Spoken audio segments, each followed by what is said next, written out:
Welcome, my friends, to another journey into the realm of shadows, where the veil between past and present grows thin, and where echoes of the dead continue to walk among the living.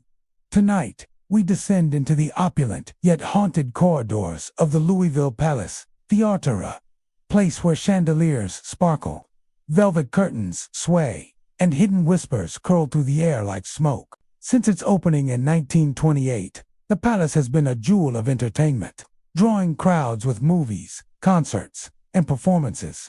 But beneath its ornate Spanish Baroque design and glittering ceilings painted with twinkling stars, lies a history steeped in mystery, tragedy, and restless spirits. What if I told you that many who enter for a night of laughter or music leave with chills crawling down their spine, convinced they were not alone? What if I told you that the palace is not only alive with art, but also with the dead? Tonight, we explore the 25 most chilling hauntings of the Louisville Palace Theatre. As you listen, dim the lights, lean closer, and remember, some theaters never truly go dark. The Lady in White is one of the most enduring and chilling tales tied to the Louisville Palace Theatre, a place already steeped in history and shadow.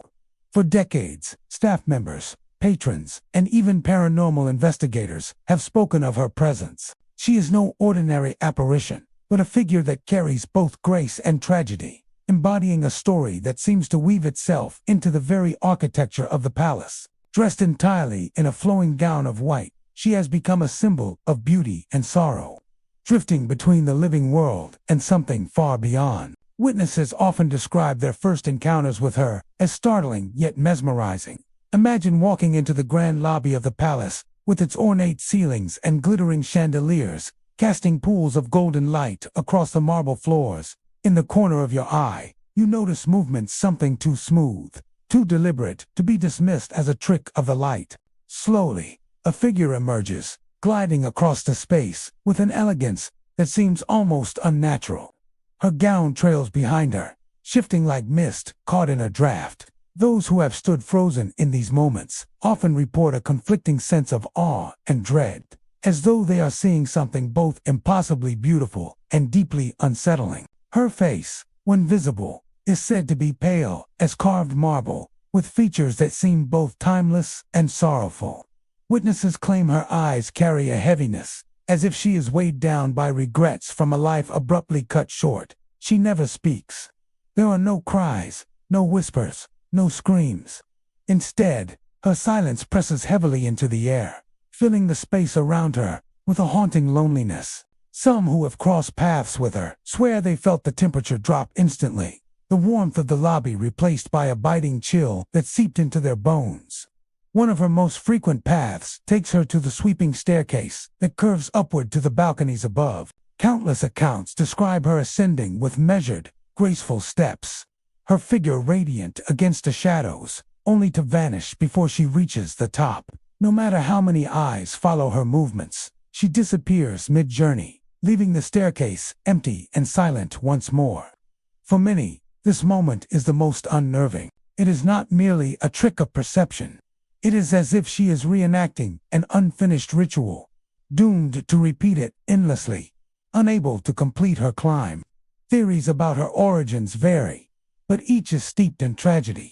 Some believe she was a patron of the arts, a young woman who came to the palace in the 1930s to lose herself in a night of music and wonder. According to whispers passed down through the years, she collapsed suddenly during a performance. Her life ended within the very walls that had promised her escape and joy.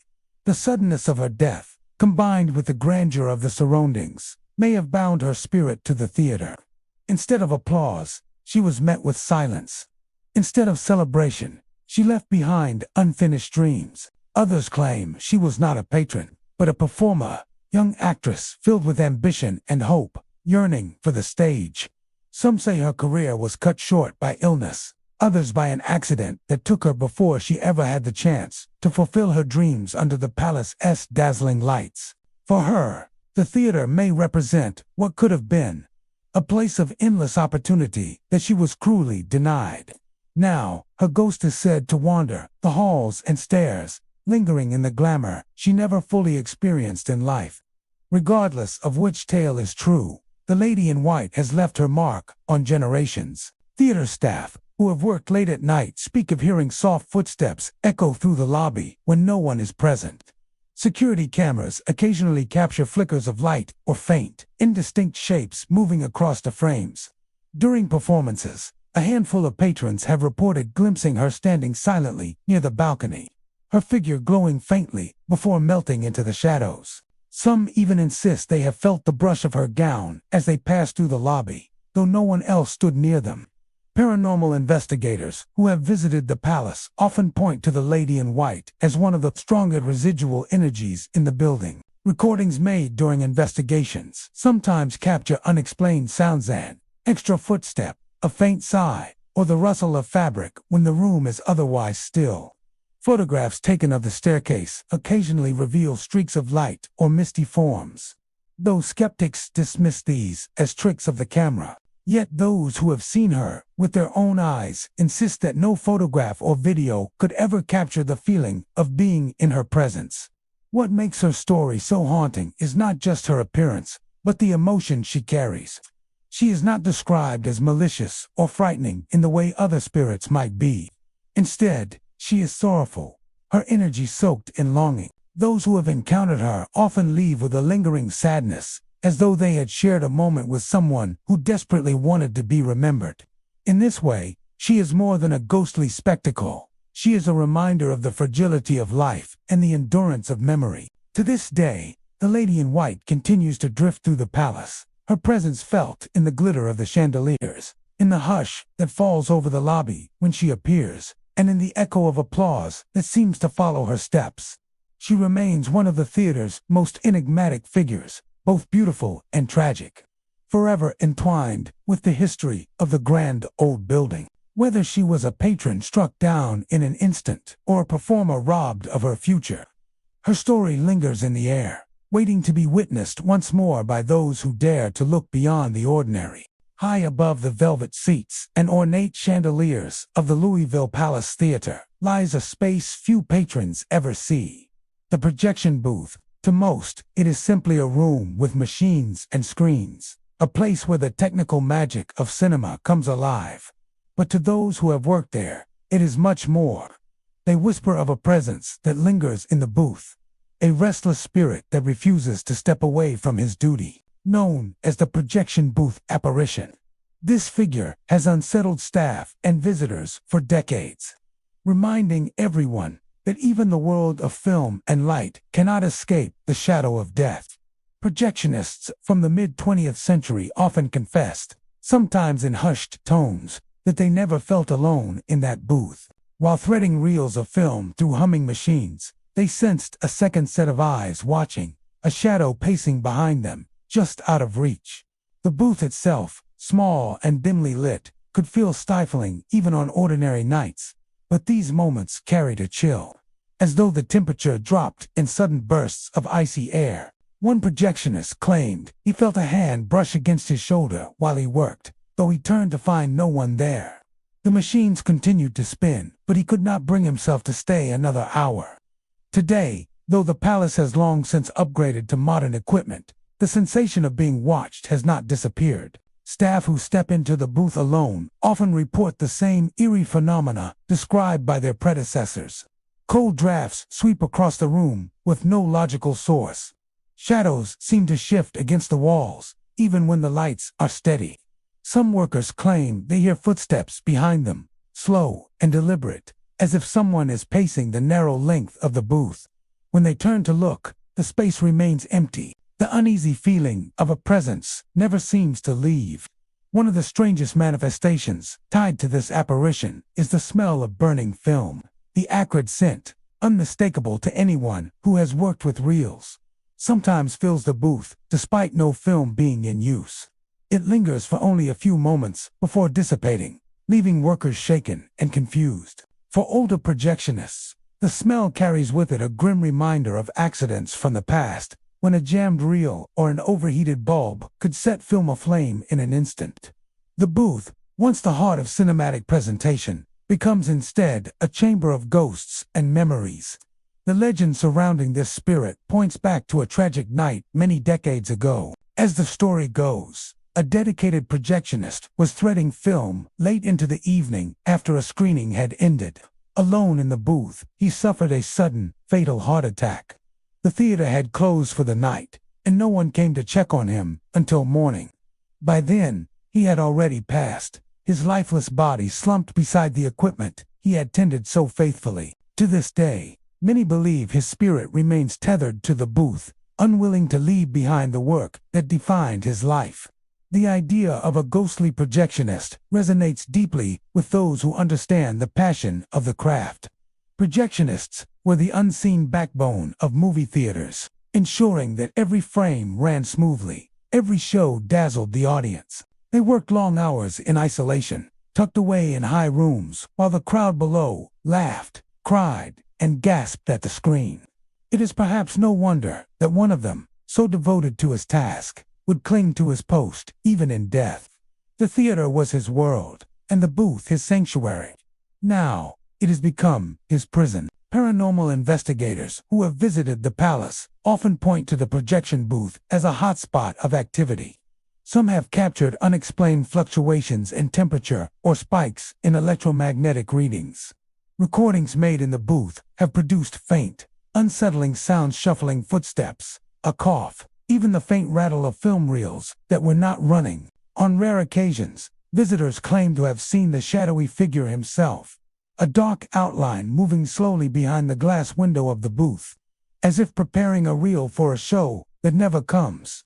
These sightings often vanish the moment anyone tries to approach. Skeptics suggest that the sensations are nothing more than the tricks of an overworked mind. The projection booth is a confined, often stuffy space, and fatigue could easily lead to feelings of paranoia. Shadows from machines or light from the projector could play tricks on the eyes. Even the smell of burning film, they argue, might be a phantom scent carried in the memory of those who once worked with reels. But those who have had the experience insist it is more than imagination. The feeling of being watched is too sharp, the footsteps too deliberate, the chill too sudden. Something remains in that booth, and it makes its presence known. What makes the projection booth apparition so unsettling is its mix of devotion and tragedy. Unlike more aggressive spirits, this ghost does not lash out or terrify with violence. Instead, he lingers with quiet persistence, a reminder of life cut short and dedication that refuses to fade. His invisible hand still seems to tinker with the controls, as if rehearsing the motions he once performed so skillfully. In the stillness of the booth, one might hear the faint click of switches being flipped, though no one has touched them. It is as if the projectionist continues his eternal shift, unwilling to let the screens of the palace go dark. For those who know the story, stepping into the booth becomes an act of reverence as much as fear. Workers sometimes leave a moment of silence before starting their tasks, acknowledging the presence they cannot see. Some even whisper greetings into the shadows, hoping to appease the lingering spirit. Whether one believes in ghosts or not, the legend of the projection booth apparition has become a part of the theater's soul, woven into its history as tightly as the reels of film once threaded through its machines. The Louisville Palace Theatre is a place where art, beauty, and memory collide. Its gilded halls and sweeping staircases hold countless stories, both joyous and sorrowful. Yet above it all, in the small, hidden booth where dreams once flickered to life on a screen, a lone figure keeps watch. The projection booth apparition remains unseen but deeply felt, a guardian of the craft he loved and a shadow of the devotion that bound him to the theater forever. The Louisville Palace Theatre has always been known for its gilded beauty, its sweeping staircases, and the magic of live entertainment. Yet behind its opulence, whispers of the supernatural have long taken root. Among the most unsettling tales tied to the theater is that of the crying child, a presence that has both baffled and unnerved those who have encountered it. Unlike the glamorous lady in white or the dutiful projection booth apparition, this ghost carries with it the weight of sorrow, too young for such a grand place. It is not just the appearance of the boy that chills visitors, but the haunting sound of his sobs echoing through the mezzanine. A sound so human and fragile, it stops even seasoned staff members in their tracks. The first accounts of the crying child came from ushers who worked the evening shows decades ago. while making their rounds in the mezzanine, ensuring that latecomers were seated or that the aisles were clear. They reported hearing faint cries in the distance. It was never a shout or a wail, but rather soft, heartbroken sobs drifting out from the rows of empty seats. Each time, the ushers would pause, straining to locate the sound, only to find silence pressing back at them. When they approached the area where the sobbing seemed loudest, there was no child, no audience member, nothing but the eerie hush of a space meant to be filled with laughter and applause. Over time, more and more witnesses claimed to hear the same sound. Some said it came late at night, after the shows had ended and the theater had emptied, when staff performed their final sweeps. Others described hearing the crying during quiet moments between acts, just before the lights would dim again. The sound always seemed to come from nowhere and everywhere at once, echoing in ways that confused even the most practical minds. Ushers, who once brushed it off as imagination, eventually began to dread their late-night duties, unwilling to cross through the mezzanine alone. Then came the rare, more chilling sightings. Patrons and staff alike began to report seeing a small boy seated alone in the mezzanine, always described as wearing a vintage cap and simple clothes from another era. He sits quietly, shoulders trembling as though overwhelmed by grief. His figure is small, fragile, out of place in the grandeur of the palace's sweeping architecture. Witnesses describe the weight of sorrow that seems to pour off him, filling the air around his seat. Some say the sound of his crying lingers even as they approach, only for him to fade before their eyes. In an instant, the seat is empty once more, and the silence of the mezzanine presses down like a heavy curtain. Despite these many accounts, no records exist of a child's death within the Palace Theatre itself. The building's history, carefully documented, offers no story of a lost boy to explain the ghost. This absence has only fueled speculation and deepened the mystery. Some suggest that he may be tied not to the palace itself, but to the land on which it stands. Before the palace rose in its ornate glory, the site once hosted the Orpheum Theatre, an older stage where vaudeville acts and traveling performers entertained crowds. It is here, some whisper, that tragedy may have taken root. Legends claim that during the Orpheum's heyday, a young boy, perhaps a child of a performer or stagehand, spent his days lingering in the theater as shadows. One version of the tale says he grew ill and died nearby, his spirit never straying far from the only world he knew. Another, darker story suggests he was accidentally left behind one night, wandering the empty theater until fear consumed him. His cries, so full of sorrow, may have imprinted themselves onto the place, persisting even as the Orpheum was torn down and the palace erected in its place. Whether truth or fabrication, these theories attempt to explain why a child's spirit might remain tethered to a theater with no official record of his death. Those who have heard the sobbing firsthand often describe an unsettling effect it leaves behind. It is not simply fear, but a deep sadness, as if the sound reaches into some hidden part of the heart. Staff members have admitted to leaving their duties unfinished, unable to shake the weight of grief that follows them after hearing the boy. Even hardened investigators of the paranormal approach the mezzanine with caution, claiming that the energy there feels heavier, colder, more sorrowful than anywhere else in the building. The sight of the boy himself, trembling in silence before vanishing, only strengthens the impression that his spirit is caught in endless mourning.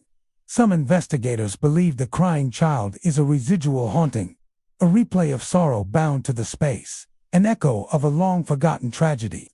The cries, they argue, are not conscious, but rather a recording of emotional energy imprinted on the walls, the seats, the very air. Others, however, argue that the sightings of the boy suggest something more intelligent. If he can appear and disappear, if he can draw the attention of those nearby, then perhaps he is aware, perhaps even reaching out. The possibility that a child's soul remains trapped in such despair has made the crying child one of the most tragic figures in the lore of the palace. Despite the unease he causes, there is something profoundly human about the boy's presence. He does not lash out or terrify in the ways some spirits are said to do. Instead, his sorrow seeps into those who hear him, as though demanding to be acknowledged, remembered, mourned. The palace, with its dazzling lights and resounding applause, seems an odd place for such grief to linger. Yet perhaps that contrast is what makes the haunting so powerful. Amidst the glitter and grandeur, the crying child reminds visitors of the fragility of joy and the weight of forgotten sorrow. To this day, ushers still hesitate before crossing the mezzanine alone. Patrons whisper about the boy in the cap, glimpsed only for a moment before fading.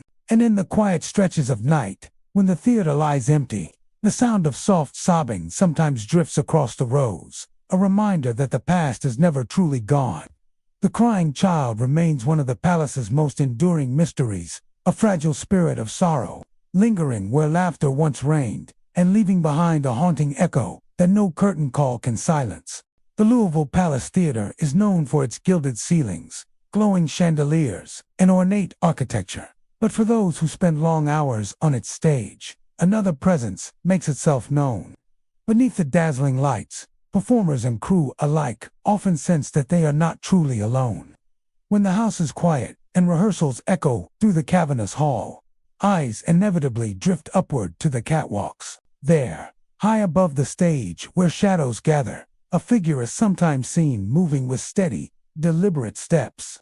At first glance, he seems like any other stagehand, silently going about his duties, but calls into the rafters are met with silence, and upon investigation, the platforms lie empty. This spectral overseer is known simply as the stagehand's shadow, a mysterious presence that has haunted the theater for decades. Those who have witnessed the figure describe him in ways both consistent and unnervingly varied. Some insist he is tall and stooped, his shoulders sagging beneath invisible weight, his posture weary as though from years of endless labor. Others claim he appears ramrod straight, a silhouette of authority and vigilance, as if ensuring that everything runs smoothly from his vantage above. Regardless of his stance, the figure is always described as dark and indistinct, his form blending with the gloom of the rafters. He never speaks, never gestures, and yet the sensation of being watched is undeniable. What makes the encounters even more chilling is the accompanying soundscape that follows him. Performers rehearsing late into the evening often hear ropes creaking overhead, the unmistakable sound of weight shifting against pulleys and counterweights. Curtains sometimes stir, swaying gently without the touch of any hand. These noises seem to align with the figure's presence, as if he is still tending to the machinery of the stage, just as he might have done in life. For those who believe in the supernatural, the implication is clear. A stagehand who gave his life to the theater remains tethered to his duties, unable or unwilling to abandon his post, even in death. The palace's long history offers plenty of opportunity for tragedy to take root. In the early days of the theater, stagehands worked long, grueling hours behind the scenes. Their tasks were dangerous, requiring them to balance high above the stage, maneuvering heavy curtains and equipment while hidden from the audience's eyes. Accidents were not uncommon in theaters across the country during this era. Falls from the catwalks, injuries from collapsing sets, even fatal mishaps with the stage machinery itself. While official records for the palace do not confirm a death among its crew, many believe the stagehand's shadow may be the lingering spirit of one such worker, bound eternally to the space where he once toiled. Actors preparing for performances have been some of the most frequent witnesses. In the quiet before the curtain rises, many claim they feel the prickle of eyes upon them, a sensation that grows stronger as they glance toward the rafters. There, just at the edge of the stage lights, the dark figure lingers. On more than one occasion, performers have halted midline, convinced that a crew member was moving above them. Yet each time the stage manager checked, the catwalks were empty. These moments have left seasoned professionals rattled, their nerves tested not by the pressure of an audience, but by the silent observer above. Crew members, too, have their stories. During late-night set changes, when the theater is hushed and only a skeleton crew remains, workers have spotted the figure pacing along the catwalks. Shouts of warning or recognition go unanswered, and footsteps that should follow never come. Some stagehands claim to have felt a rush of cold air sweep down from above, followed by the faint groan of ropes under strain. Tools left on platforms are sometimes found shifted or overturned, though no one admits to moving them. For those who labor behind the scenes, the stagehand's shadow is less a rumor and more a constant, ghostly companion. Paranormal investigators who have explored the palace often single out the stage as one of the building's most active locations. Devices meant to detect energy fluctuations spike unexpectedly when aimed toward the catwalks. Recordings made during investigations sometimes pick up the faint creak of ropes or the metallic click of unseen equipment. On rare occasions, blurry photographs reveal a streak of darkness crossing the rafters, a shape too solid to be dismissed as a trick of the light. Those sensitive to atmosphere report feeling a heavy presence there, as if someone is standing watch, scrutinizing every movement from the shadows above. The question of intent has long puzzled those who study the apparition. Is the stagehand's shadow a protective presence, watching over the performers and ensuring the show continues as it should? Or is he a restless soul, doomed to endlessly repeat his tasks, trapped in the mechanics of a world that has long since moved past him? Some witnesses claim the figure exudes a calm, almost dutiful air, while others describe an oppressive weight that makes their skin crawl. Perhaps the truth lies in both, an exhausted worker bound to his post by duty and death alike. What sets this apparition apart is how seamlessly he blends into the theater's routine. Stagehands are, by nature, the invisible force behind the curtain, unnoticed by audiences but essential to the magic of performance. In that sense, the stagehand's shadow embodies his role, perfectly present but unseen, laboring silently to ensure the stage lives on. His ghost, if it is truly a ghost, is not disruptive in the violent way of some hauntings. Instead, he seems tied to the machinery, the ropes, and the curtains, moving through them as naturally as he once did in life. For performers, the knowledge of his presence has become both a source of dread and an odd kind of comfort. To some, it feels like an unwanted audience, a reminder of mortality looming in the rafters. To others, it is a strange reassurance, as if the palace itself refuses to abandon those who gave themselves to its service. The stagehand's shadow, whether guardian or restless worker, is part of the theater's identity now, an inseparable piece of its lore. Even today, as modern lighting and rigging have replaced much of the old machinery, the figure remains. The ropes still creak, the curtains still stir, and the sense of being watched from above persists. Each rehearsal and every performance unfolds under the silent gaze of a shadow no one can explain. Whether he is a tragic remnant of an accident long forgotten or a symbol of tireless devotion, the stagehand's shadow continues his eternal duty. A guardian in the rafters, forever bound to the palace stage. The Louisville Palace Theatre is a place where countless ovations have echoed through the years, where thunderous applause once rose to meet the talents of actors, musicians, and performers of every kind. The very wall seems soaked with memory, reverberating with the joy and awe of audiences long past. Yet even when the house is empty, when the seats are bare and the stage lies in silence, the sound of clapping sometimes returns. It begins suddenly, startlingly, as if the invisible crowd is waiting for just the right moment to break into ovation. Known as the phantom applause, this phenomenon is among the most enduring and unnerving tales of the palace. A haunting reminder that while audiences come and go, some spirits appear unwilling to leave their seats. Security guards who patrol the theater late at night are often the first to speak of it. The building, normally still and cavernous after hours, becomes unsettling when the sound of sudden applause erupts from the balcony above. The clapping is sharp, distinct, and startlingly real. It rises in unison, as though from dozens of hands at once, and then fades into silence. Some guards insist they have also heard faint laughter trailing after the applause, the kind of satisfied chuckle that follows a well-executed performance. Yet, when they ascend to the balcony to investigate, they find nothing but empty rows and shadows stretching between the seats. Over the years, countless staff members have experienced similar moments. Ushers closing up for the night, managers locking doors, and technicians shutting down equipment, all describe pausing in their tracks as a wave of phantom clapping rolled across the hall. The sound has been heard from the main floor as well, echoing as though the audience was scattered throughout the theater, reliving their joy in bursts of applause. On more than one occasion, staff members have abandoned their rounds, too unnerved to continue after being enveloped in invisible ovations. The phenomenon is not limited to the staff. Performers rehearsing in the empty theater have also reported the sound of applause breaking out around them. For some, it is a moment of reassurance, as though unseen admirers are still watching, encouraging their efforts. For others, it is profoundly unsettling, the realization that their audience may not be of this world. Actors have stopped mid-rehearsal, glancing nervously at the empty seats, convinced that faint silhouettes lingered in the dark. A few have even claimed to see them shadowy outlines of figures seated in rows, their forms vague but unmistakable. The apparitions seem to watch silently, occasionally rising in bursts of clapping, before fading away like smoke in the air. Theories about the origin of the phantom applause vary, though most circle back to the sheer power of emotion that has filled the palace over the decades. Thousands of performances, each met with roars of approval, may have imprinted themselves into the walls and air. Some paranormal investigators argue that the applause is a residual haunting, an echo of energy replaying itself like a recording.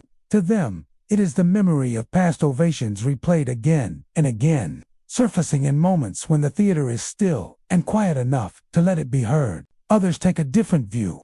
They suggest that the applause is not merely an echo, but the conscious act of an audience that refuses to leave. In this interpretation, the shadowy silhouettes seen in the seats are not tricks of the light but the spirits of patrons who loved the theater so deeply they could not part with it. For them, every performance lives eternally, and they continue to clap in appreciation long after their earthly lives have ended.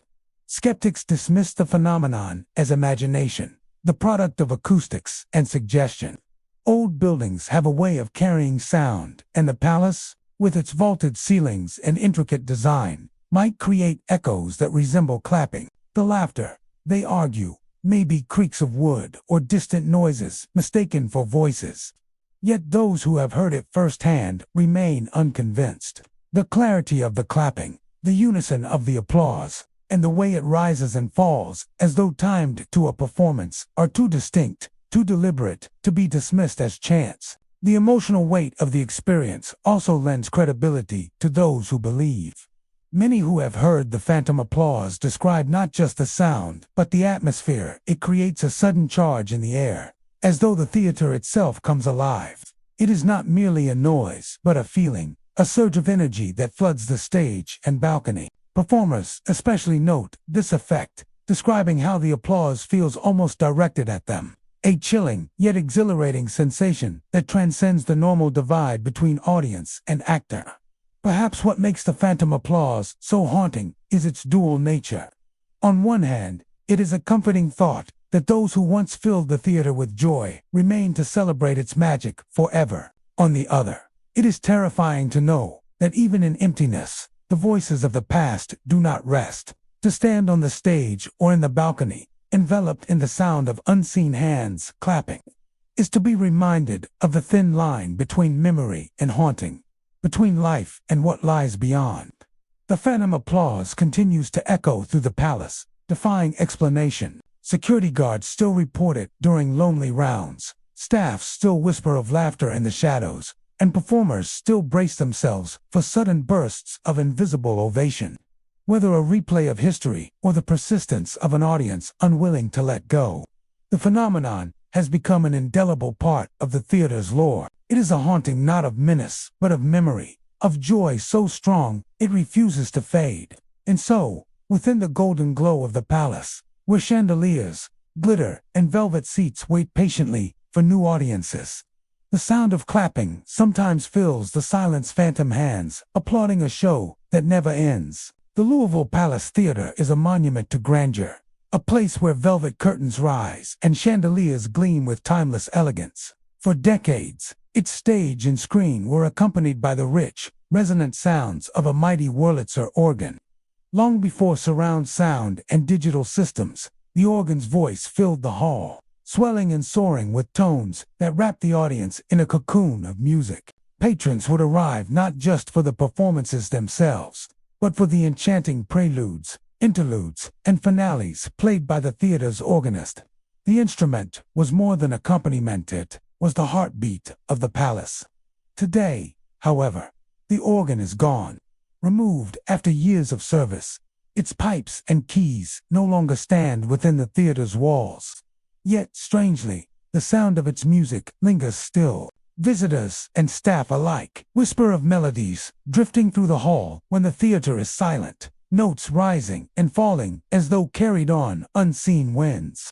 It is not the faint memory of music or the hum of machinery, it is the organ itself, alive once more, playing to an audience that exists only in the shadows.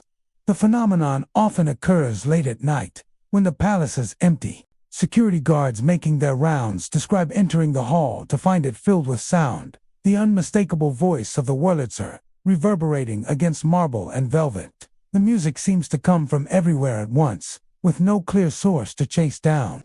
By the time they move toward the stage, the melodies fade into silence, leaving nothing but the echo of their own footsteps. Some report hearing familiar tunes, pieces once favored by the theater's organist, songs that would have stirred audiences decades ago. The notes rise with passion, swelling into grand crescendos, then vanish as if the unseen musician has taken a final bow. The legend tied to these ghostly concerts centers on the organist himself. During the heyday of the palace, he was as beloved as the performers and films he accompanied. Accounts describe him as a man deeply dedicated to his craft, one who treated every note as sacred, and every performance as a gift to the audience.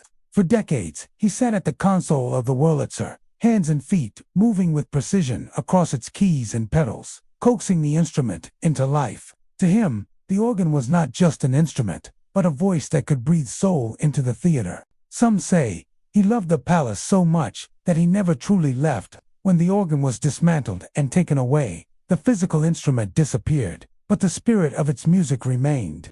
Those who believe in such things claim that the organist's devotion bound him to the theater, tethering him to the place where he gave so much of himself. Now, in the stillness of night, he continues to perform, refusing to let silence claim the hall that once echoed with his music. There are stories from patrons as well. Those who claim to have heard the ghostly organ during quiet moments before shows, sitting in the dim light, waiting for a curtain to rise. Some have felt the air stir with distant melodies, soft but clear, weaving through the space like threads of memory. The effect is often described as beautiful, rather than terrifying, a gift from the past, a moment where history brushes against the present. Yet for others, the experience carries a chill, a realization that the music they hear has no earthly source. Staff members, too, have their tales. Ushers locking up for the evening have paused to listen to faint notes drifting from the stage, only to find the hall empty and the equipment silent. Maintenance workers adjusting lights have reported sudden bursts of music echoing through the rafters, the sound so vivid they swore the organ had returned. Each time, the music vanishes before they can trace it, as though the player withdraws the moment he senses he has been discovered. Paranormal investigators who have explored the palace often highlight the organist's lingering presence as one of its most compelling mysteries. Sensitive microphones have captured faint strains of music where none should exist. Electromagnetic readings spike in the orchestra pit and near the stage, as if some invisible energy gathers where the organ once stood. Though skeptics suggest these are coincidences or misinterpretations, believers point to the sheer number of consistent accounts as proof that the music still plays. The emotional power of the phenomenon cannot be ignored. Music has always carried the ability to stir the heart, to lift the soul, and to move people beyond words. When that music comes from a source unseen, it carries an even deeper resonance. Those who have heard the phantom organ describe feeling a swell of emotion, a sudden connection to something greater than themselves. It is as though the theater itself is alive, remembering its past and sharing it with those willing to listen. Whether the organist continues to play out of love, duty, or an inability to let go, his presence has become part of the palace's identity. Unlike some hauntings that inspire dread, the organist that never left carries a strange comfort. He does not rattle chains or summon terror from the shadows. Instead, he fills the hall with beauty, offering fleeting reminders of nights long past when audiences rose to their feet in applause. His ghostly performances are not warnings, but tributes, a celebration of the theater as history and of the man who gave his life to the music. Still, there is something undeniably haunting about the idea of music with no source. Melodies that rise in the emptiness of a deserted hall. To walk into the palace at night and hear the mighty Wurlitzer alive again is to step into a place where time has fractured, where the past continues to perform for the present. For those who hear it, the experience lingers long after the last note fades, a memory impossible to dismiss. The Louisville Palace Theatre is a place of grandeur and spectacle, but it is also a place of echoes of applause, of footsteps, and of music that will not die. And in those echoes, the organist lives on. His songs drift through the shadows, filling the theater with the passion and devotion he carried in life. Though the instrument is gone, the performances continue, offered to audiences of the living and the dead alike. The organist that never left ensures that the palace will never be silent, for its music still plays, eternal and unseen, carrying on in the heart of the theater forever. The Louisville Palace Theatre is filled with splendor, a place where golden chandeliers shimmer and ornate carvings whisper of another age. Yet among its many luxuries, there is one object that has drawn more whispers than all the rest, a grand gilded mirror in one of the powder rooms. Its surface gleams with polish, framed by delicate flourishes of gold that sparkle under the soft glow of vanity lights. At first glance, it is merely a lavish decoration, a fitting touch in a building devoted to elegance. But for decades, it has carried a reputation darker than its beauty suggests. For within its glass, reflections do not always behave as they should. Stories began quietly, passed along among patrons and staff. Women would leave the powder room pale and shaken, whispering that they had not been alone in front of the mirror. They swore they saw another figure staring back beside them, a stranger whose presence had no explanation. Sometimes it was a man in evening attire, his posture formal, his expression unreadable. Other times it was a woman veiled in lace, her features blurred as though she stood half in shadow. The moments were fleeting, but always clear enough to leave no doubt in the witnesses' minds. When they turned, there was no one beside them, no movement in the room except their own quickened breath. Over the years, these accounts grew. Some described the man's reflection as elegant, yet unsettling, with eyes that seemed too focused, as though he were not simply a trick of light, but someone aware, watching. Others said the veiled woman appeared to tremble, as if burdened by grief, her hands lifting slowly to clutch at the veil that hid her face. A few even claimed that her reflection lingered for several moments after they had stepped away, as though the mirror itself was reluctant to let her go. Theories arose, each one trying to explain the mirror's strange hold. Some believed it to be a portal, a window not only to one's reflection, but to another realm entirely. They said the figures belonged to a time when the theater first opened. Patrons of long ago performances who remained forever caught between glass and reality.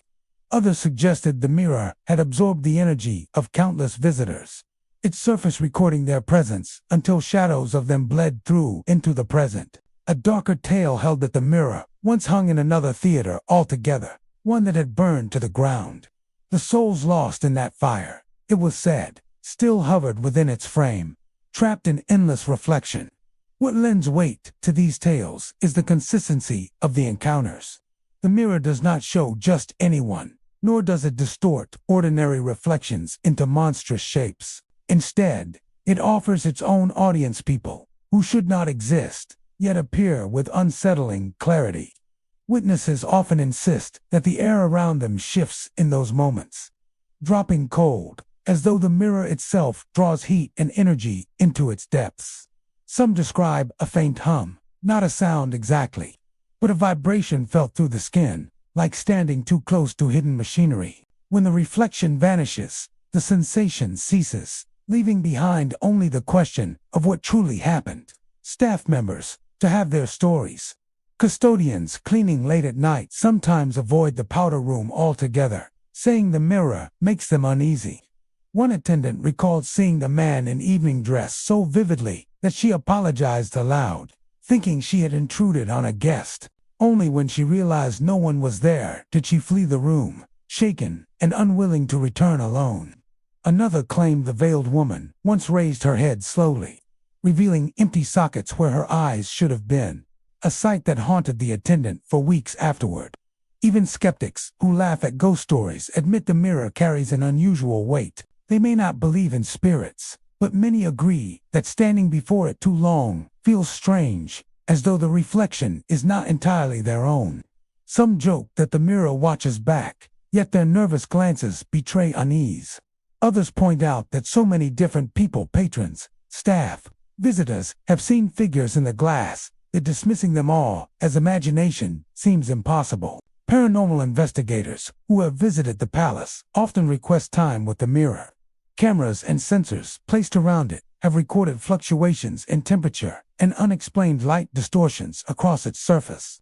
On more than one occasion, photographs taken of the mirror revealed faint shapes not visible to the eye, blurred outlines that suggest someone else stood in the frame. While none of this is definitive proof, it has only deepened the mirror's legend, ensuring that those who hear the stories cannot look upon it without expectation. What fascinates many is not only the apparitions themselves, but the nature of mirrors in folklore. Across cultures, mirrors have long been thought of as gateways, capable of capturing souls or revealing hidden truths. Some traditions even warn against keeping mirrors in bedrooms, for fear they might trap the spirit of a sleeper. Others use them in rituals to summon or banish the dead. In this sense, the palace's gilded mirror fits perfectly into a tapestry of superstition. It serves a stage where echoes of the past still perform. Yet the most chilling aspect may be the silence of the figures. Neither the man nor the veiled woman has ever spoken, never given any indication of who they are or why they appear. Their presence is entirely visual, a fleeting glimpse that vanishes the moment one dares to confront it directly.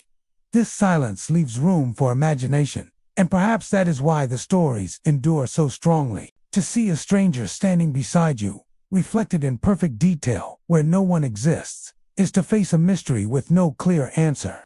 Today, the mirror still hangs, its gilded frame gleaming as though it has nothing to hide. Visitors pass by it every day, some pausing to smooth their attire, others daring to linger a moment longer, hoping to glimpse something extraordinary. For many, nothing happens. But for the few who do see the strangers in the glass, the experience is unforgettable, a brush with something beyond reason. They leave with the uneasy knowledge that perhaps mirrors do more than show our own faces. Perhaps they reveal the company of those who remain unseen. Spirits locked forever between reflection and reality, watching from the other side of the glass. The Louisville Palace Theatre, with its gilded balconies, plush velvet seats, and sweeping staircases, has long been a temple of spectacle and elegance. Its history is rich with the glamour of early cinema, vaudeville performances, and the steady hum of audiences enchanted by the magic of the stage. Yet alongside this grandeur, stories persist of something less tangible, something that moves quietly through the aisles long after the last show has ended. These are the tales of the phantom ushers, figures from the theater's golden era, forever bound to the service they performed nearly a century ago. The first accounts of the phantom ushers came from late-night visitors and cleaning staff, guests wandering through the theater after hours, either by curiosity or necessity, often reported encountering men in crisp 1930s-style uniforms.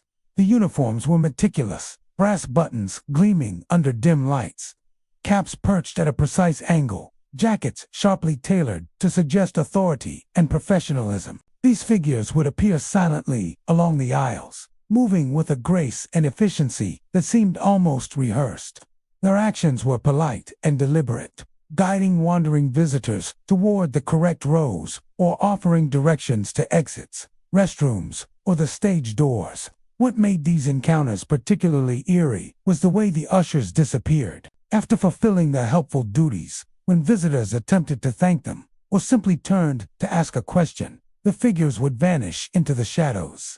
There was no sound of footsteps retreating, No echo of movement along the aisles, just empty space, where a moment before a man had stood, crisply uniformed and attentive.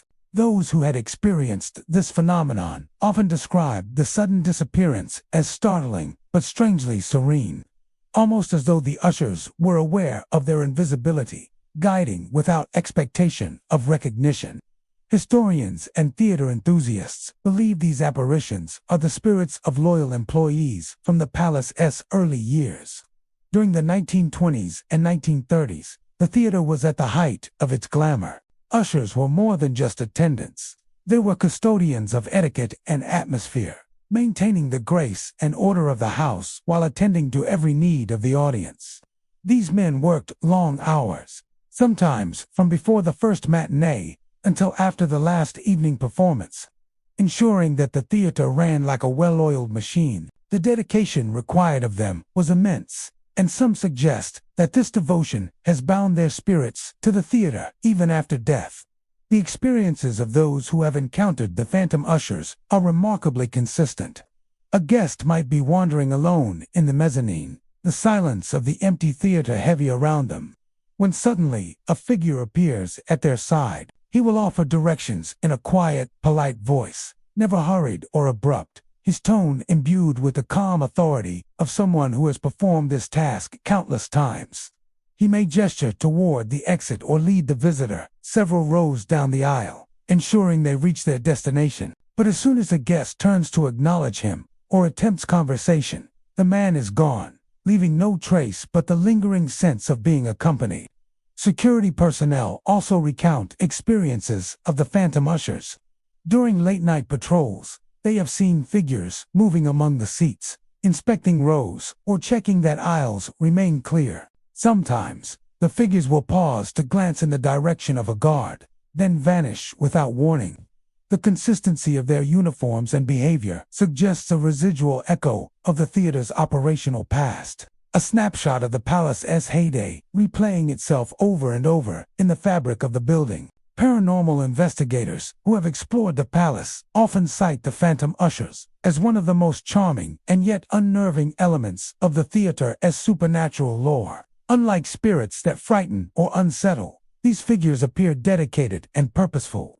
Their presence orderly rather than chaotic. Equipment placed along the aisles or chairs left askew is sometimes found in perfect alignment the next morning, as though the spectral attendants have completed their nightly rounds in invisible service. Audio recordings occasionally pick up faint footsteps along the floorboards, but attempts to capture the figures visually remain largely unsuccessful, reinforcing the mystery. The effect on those who witness the phantom ushers is often more emotional than terrifying. Many describe a sense of nostalgia, a connection to a bygone era when theaters were temples of etiquette and elegance, and each performance was treated with reverence. The ushers embody the spirit of service and care that defined the palace's golden years, a living memory that continues to enforce order and courtesy long after the physical staff have left. To be guided by one of these apparitions is to step momentarily into the past, experiencing the theater as it might have been nearly a century ago. Some witnesses have speculated that the phantom ushers serve a protective role, watching over the theater and its visitors, ensuring that respect and decorum are maintained even when no living person is present. The idea fits neatly with the ethos of the palace, a place designed to elevate performances through both artistry and audience experience. The spectral ushers, it seems, are the ultimate caretakers, unseen, courteous, and forever committed to their duties. Despite modern renovations, changes in technology, and the constant influx of new audiences, the phantom ushers remain a persistent part of the palace's atmosphere. Visitors who pause in the aisles or linger in the balcony report fleeting glimpses of uniformed figures, their forms crisp and precise, guiding without need of acknowledgement. Each encounter reinforces the idea that some spirits are not malevolent or restless, they simply continue their work. Honoring a lifetime of dedication, the Louisville Palace Theatre, then, is not merely a space for performance. It is a living repository of memories, devotion, and history. And among the shadows of its gilded aisles, the phantom ushers serve as reminders that service, discipline, and loyalty can endure beyond a single lifetime. Though unseen by most, they remain forever at their posts, ensuring that every visitor, living or otherwise, experiences the grace and order of a theater that has never truly lost its golden touch. The Louisville Palace Theatre, with its soaring ceilings, ornate carvings, and velvet-clad balconies, is a place where the echoes of the past seem never far away. Among the theater's many ghostly tales, one of the most unsettling involves the upper balcony, space that security guards and late-night staff often approach with trepidation. Known as the balcony drifter, this spectral figure has haunted the upper tiers of the palace for decades, moving silently along the aisles in a manner both human and impossible. His presence is subtle at first, a shadow at the edge of vision, a disturbance in the otherwise empty rows of seats. But once fully glimpsed, the man in the bowler hat is unforgettable, an eerie reminder that some patrons never truly leave. The first reports came from security guards who were tasked with late-night patrols.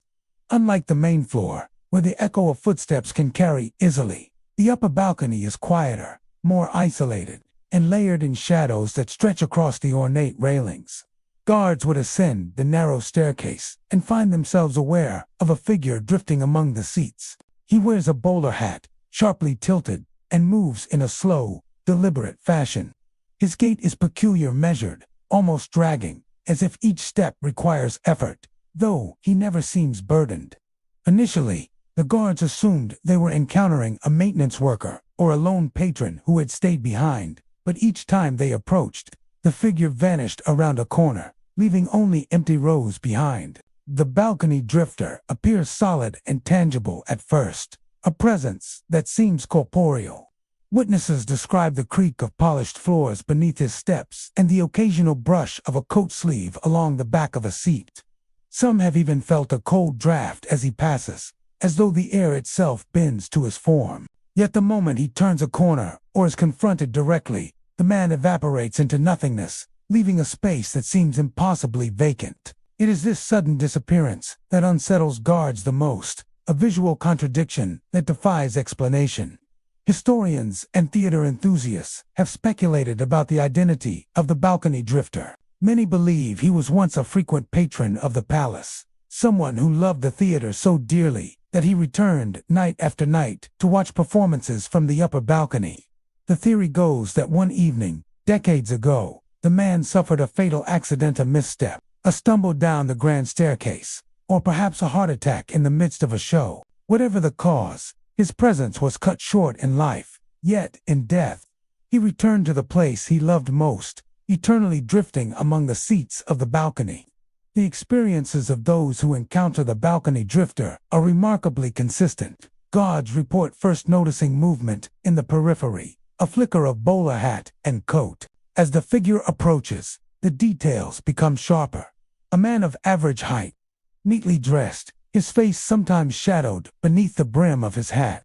He moves with a quiet purpose, drifting down aisles as though searching for something or ensuring that his favorite spot is occupied, even in the absence of other patrons. And then, just as suddenly as he appears, he turns a corner or passes behind a railing, and he is gone. It is not merely his visual presence that haunts witnesses. The balcony drifter is often accompanied by subtle auditory cues.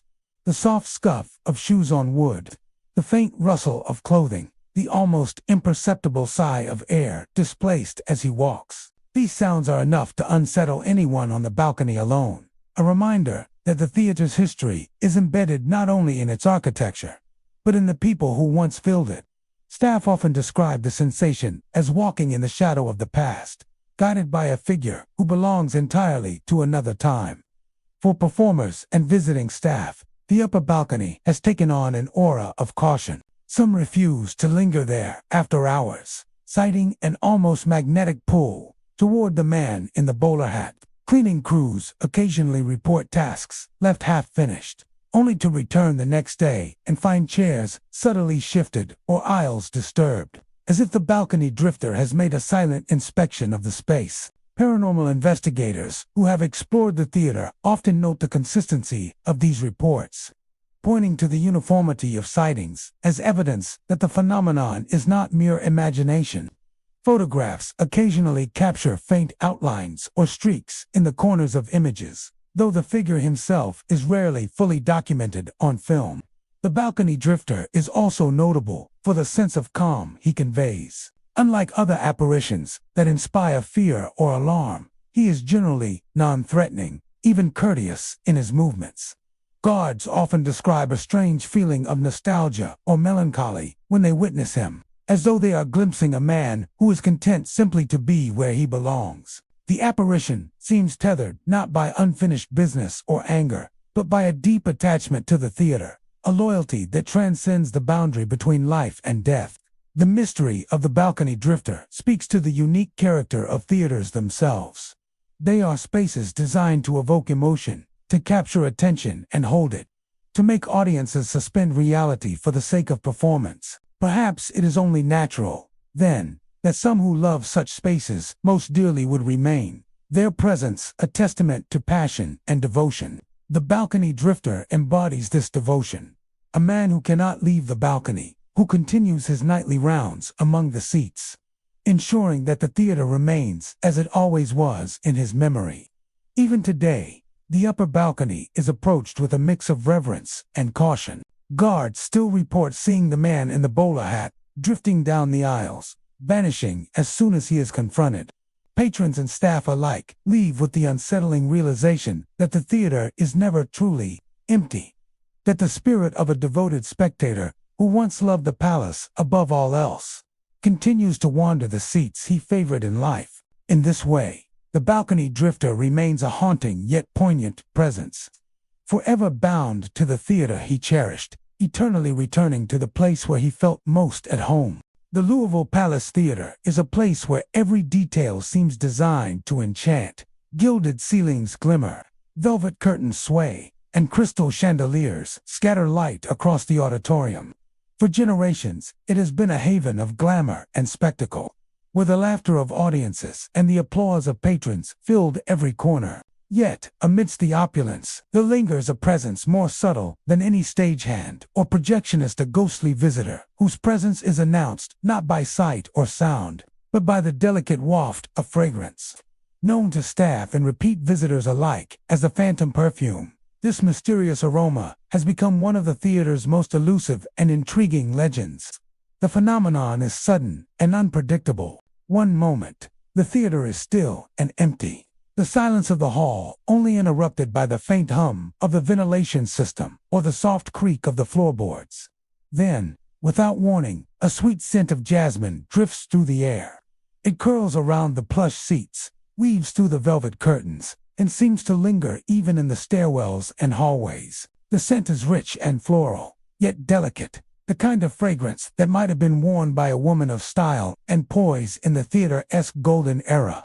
And just as suddenly as it appears, it disappears, leaving those present to wonder if it had been a trick of memory or imagination.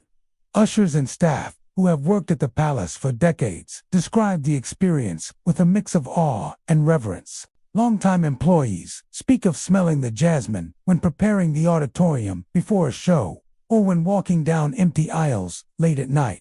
They report that the scent is unmistakable, distinct from any cleaning product, air freshener, or lingering perfume of living patrons. Those who experience it often pause, glancing around in search of its source, only to find empty rows, silent hallways, and curtains that hang perfectly still. Some say it feels like a presence moving alongside them, a gentle acknowledgement that the theater is never truly empty. The legend of the phantom perfume centers on a woman known simply as the Perfume Lady, a glamorous regular of the palace in the 1920s and 1930s. She was a fixture in the theater, attending nearly every performance, always dressed with impeccable style and carrying a fragrance that became her signature. Patrons and staff remembered her, not just for her elegance, but for the way she seemed to illuminate the hall with her presence, her laughter and poise adding a sparkle to every performance.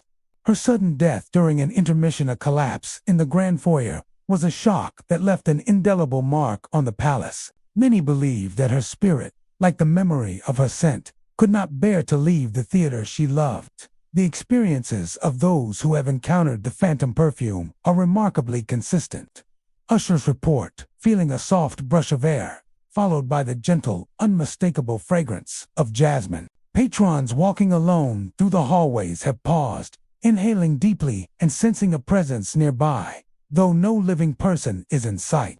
In some accounts, the scent seems to linger longer near certain seats, particularly in the balcony where the perfume lady preferred to watch performances. Others claim the aroma intensifies just before the curtain rises, as if signaling the start of the evening's magic. Investigators of the paranormal who have studied the palace often cite the phantom perfume as one of its most unusual phenomena. Unlike other hauntings that involve shadows, sounds, or visual apparitions, this presence is intangible, perceived only through the sense of smell. Some researchers suggest that the scent is a residual echo, a sensory imprint left on the theater's environment by the perfume lady's frequent visits.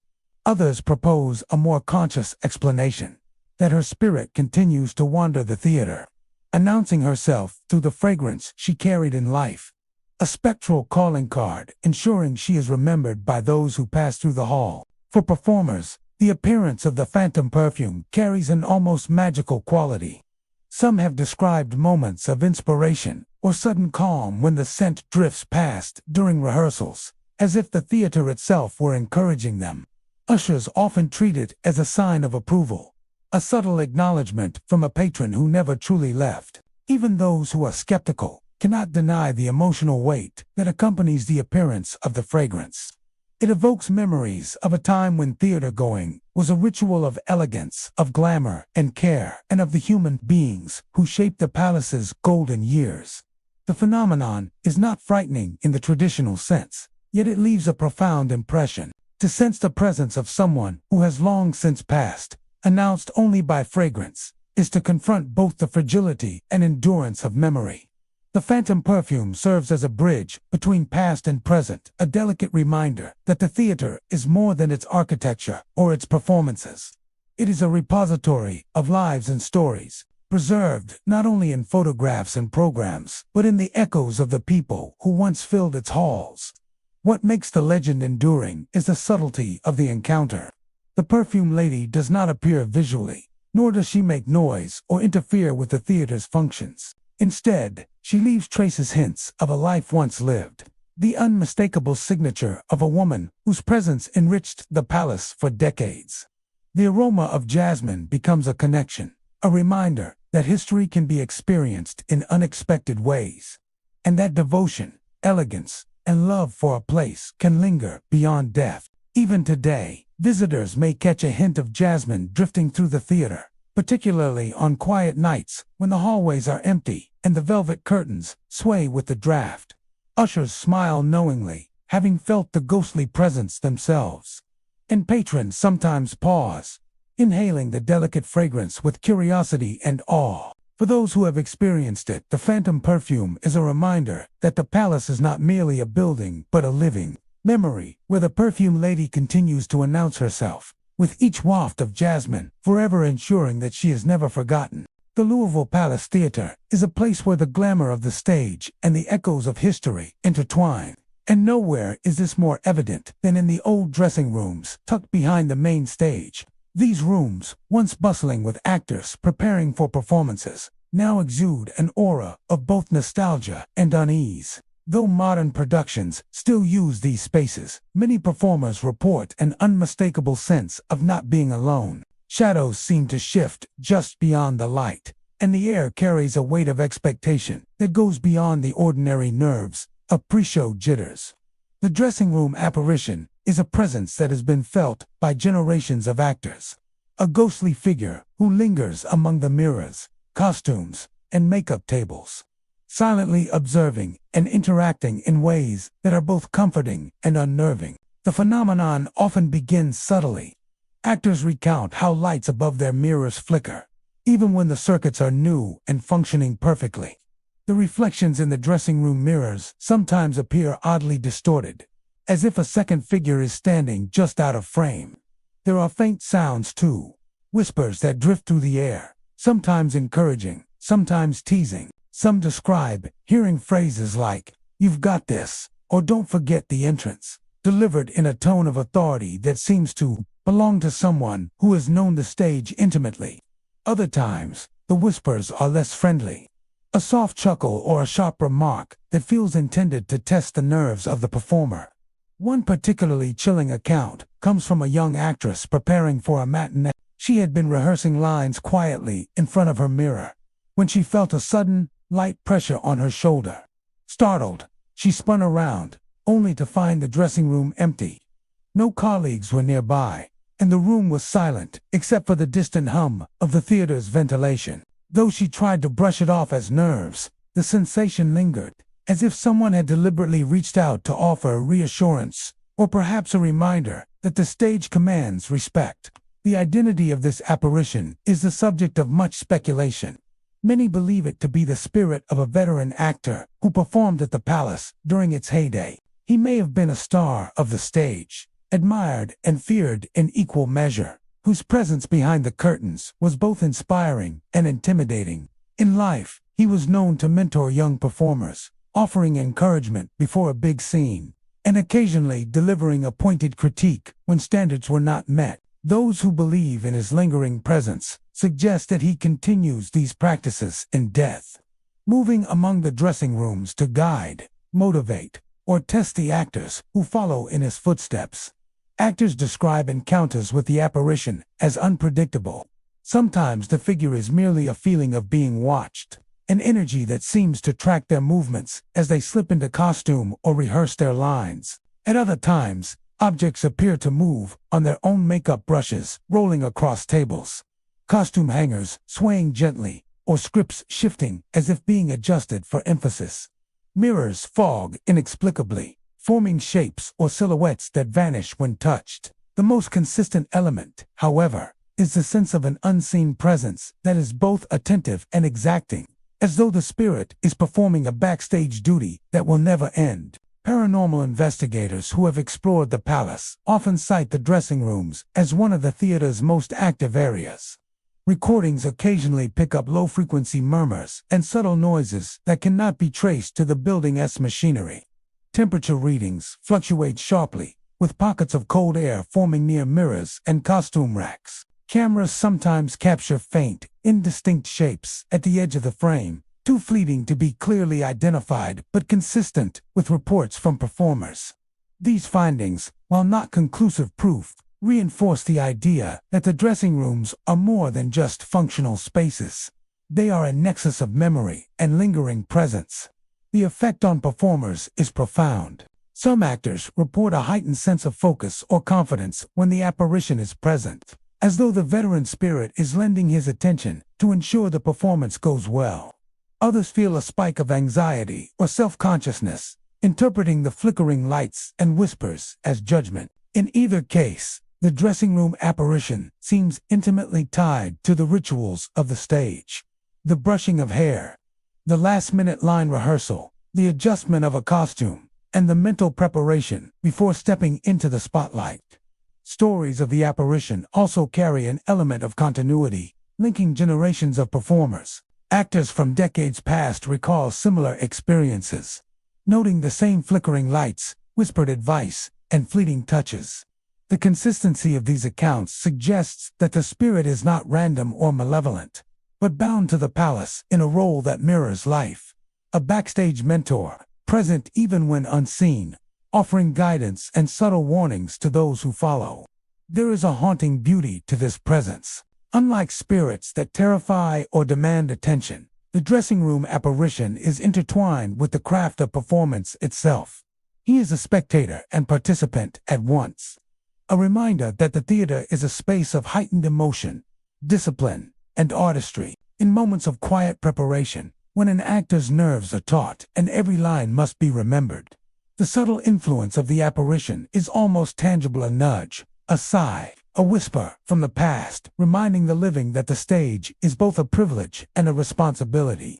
Even today, as modern productions continue and actors of new generations move through the dressing rooms, the presence persists. The lights flicker, mirrors fog, and whispers drift through the air, sometimes catching performers mid-rehearsal. Many embrace it as part of the palace's history, a spectral tradition that honors the dedication of those who came before. Others remain cautious, aware that the backstage is never truly empty, that every movement may be observed by unseen eyes. The dressing room apparition is a living memory of the theater's soul, a spirit forever tied to the performance, the preparation, and the artistry of the stage. Whether encouraging or gently teasing, its presence is a reminder that the palace is not merely a building but a living entity, shaped by the passion, talent, and devotion of those who have walked its halls. For actors, the experience is both humbling and exhilarating, a brush with a past that continues to guide them in the moments before the curtain rises, forever linking the living and the spectral in the sacred space behind the stage. The Louisville Palace Theatre is a space steeped in history, where the echoes of applause and music linger long after the last curtain falls. Among its many tales of hauntings, the story of the silent pianist stands out for its subtle, melancholy presence. Unlike the more visible or interactive spirits reported in the theater, this phantom musician announces itself solely through sound, a series of delicate, sorrowful notes that seem to float through the air, unbidden, carrying a weight of longing and memory that chills all who hear it. The piano in question is an unassuming upright, tucked away near the side of the stage. It blends easily with the scenery and storage, overlooked by many who pass through the theater in preparation for shows. Yet those who have encountered the silent pianist swear that the instrument is far from ordinary. Technicians have reported hearing the piano play on its own, the keys moving invisibly, producing a slow, mournful melody that seems perfectly deliberate. The song is always the same, a haunting tune, elegant in its simplicity, yet charged with a profound sorrow. It is not merely a random sequence of notes, but a melody with a rhythm and phrasing that suggests a performer intimately connected to the instrument. Attempts to explain the phenomenon have proven futile. The piano has been unplugged multiple times, disconnected from any possible source of electricity or amplification, yet the music persists. Audio equipment placed nearby to capture the sound records only silence until the notes appear, crisp and clear, echoing through the auditorium. Stagehands and technicians report the music as both beautiful and unsettling. It carries a presence, an emotional weight, as if the pianist is aware of the living audience, even when none are present. Some believe the silent pianist is tied to the theater's long history of music. Before digital soundtracks and recorded accompaniments, live musicians played during performances, adding depth and atmosphere to every show. The palace once housed a mighty Wurlitzer organ, and piano accompaniment was common during smaller productions. It is thought that the spirit responsible for the piano may have been a pianist who spent decades playing in the theater, offering subtle harmonies beneath performances and intermissions alike.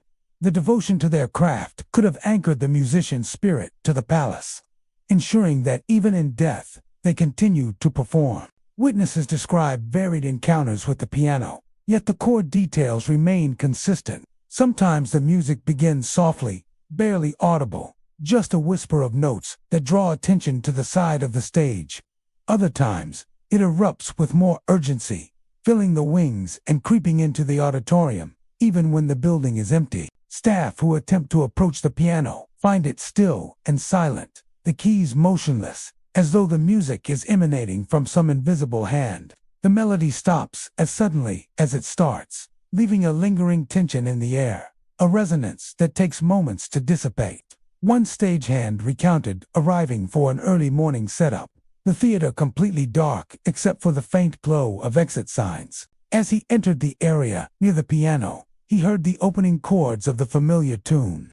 Frozen, he watched the instrument, expecting to see the keys moving, but the piano remained still. The music filled the empty room, each note deliberate and full of emotion, until it ended abruptly, leaving the stage silent once more. The stagehand described a profound sense of melancholy that lingered long after he left, a feeling that someone or something was mourning the absence of the living audience. Performers have also reported experiencing the silent pianist, often during rehearsals or evening preparations. Some describe a chill that accompanies the music, as though the air itself has become denser with emotion. Others speak of a sense of companionship, as if the unseen musician is offering encouragement or acknowledgement, a subtle reminder that the theater is never truly empty. Unlike other spirits that may startle or intimidate, the silent pianist communicates only through music, allowing each individual to interpret the presence personally, sometimes comforting, sometimes eerie, always poignant. Paranormal investigators who have studied the theater often highlight the piano as a hot spot of activity. Temperature fluctuations are detected around the instrument during spontaneous performances, and electromagnetic readings spike in ways unexplained by equipment or wiring. Cameras occasionally capture faint distortions near the piano, fleeting shapes that suggest a presence but are never fully visible. These investigations reinforce the idea that the music is not merely imagined or accidental, but tied to a tangible, albeit unseen, entity. The consistency of the melody itself adds another layer of intrigue. Every witness reports the same tune, slow and mournful, rich with emotional depth. It is a song that seems to mourn something lost, perhaps the passage of time, the decline of live music in the theater, or the absence of the pianist from the stage they once loved. The repetition of the same melody implies intention, as though the spirit is performing a ritual, preserving a memory or paying tribute to an era when music was central to every performance. What makes the silent pianist particularly haunting is the sense of devotion embedded in the music. Unlike other hauntings that are reactive or chaotic, this presence appears purposeful, deliberate, and tied intimately to the craft of performance. It is a ghost of artistry, not anger, a reminder of the dedication and passion of those who shaped the theater long before modern technology replaced the need for live accompaniment.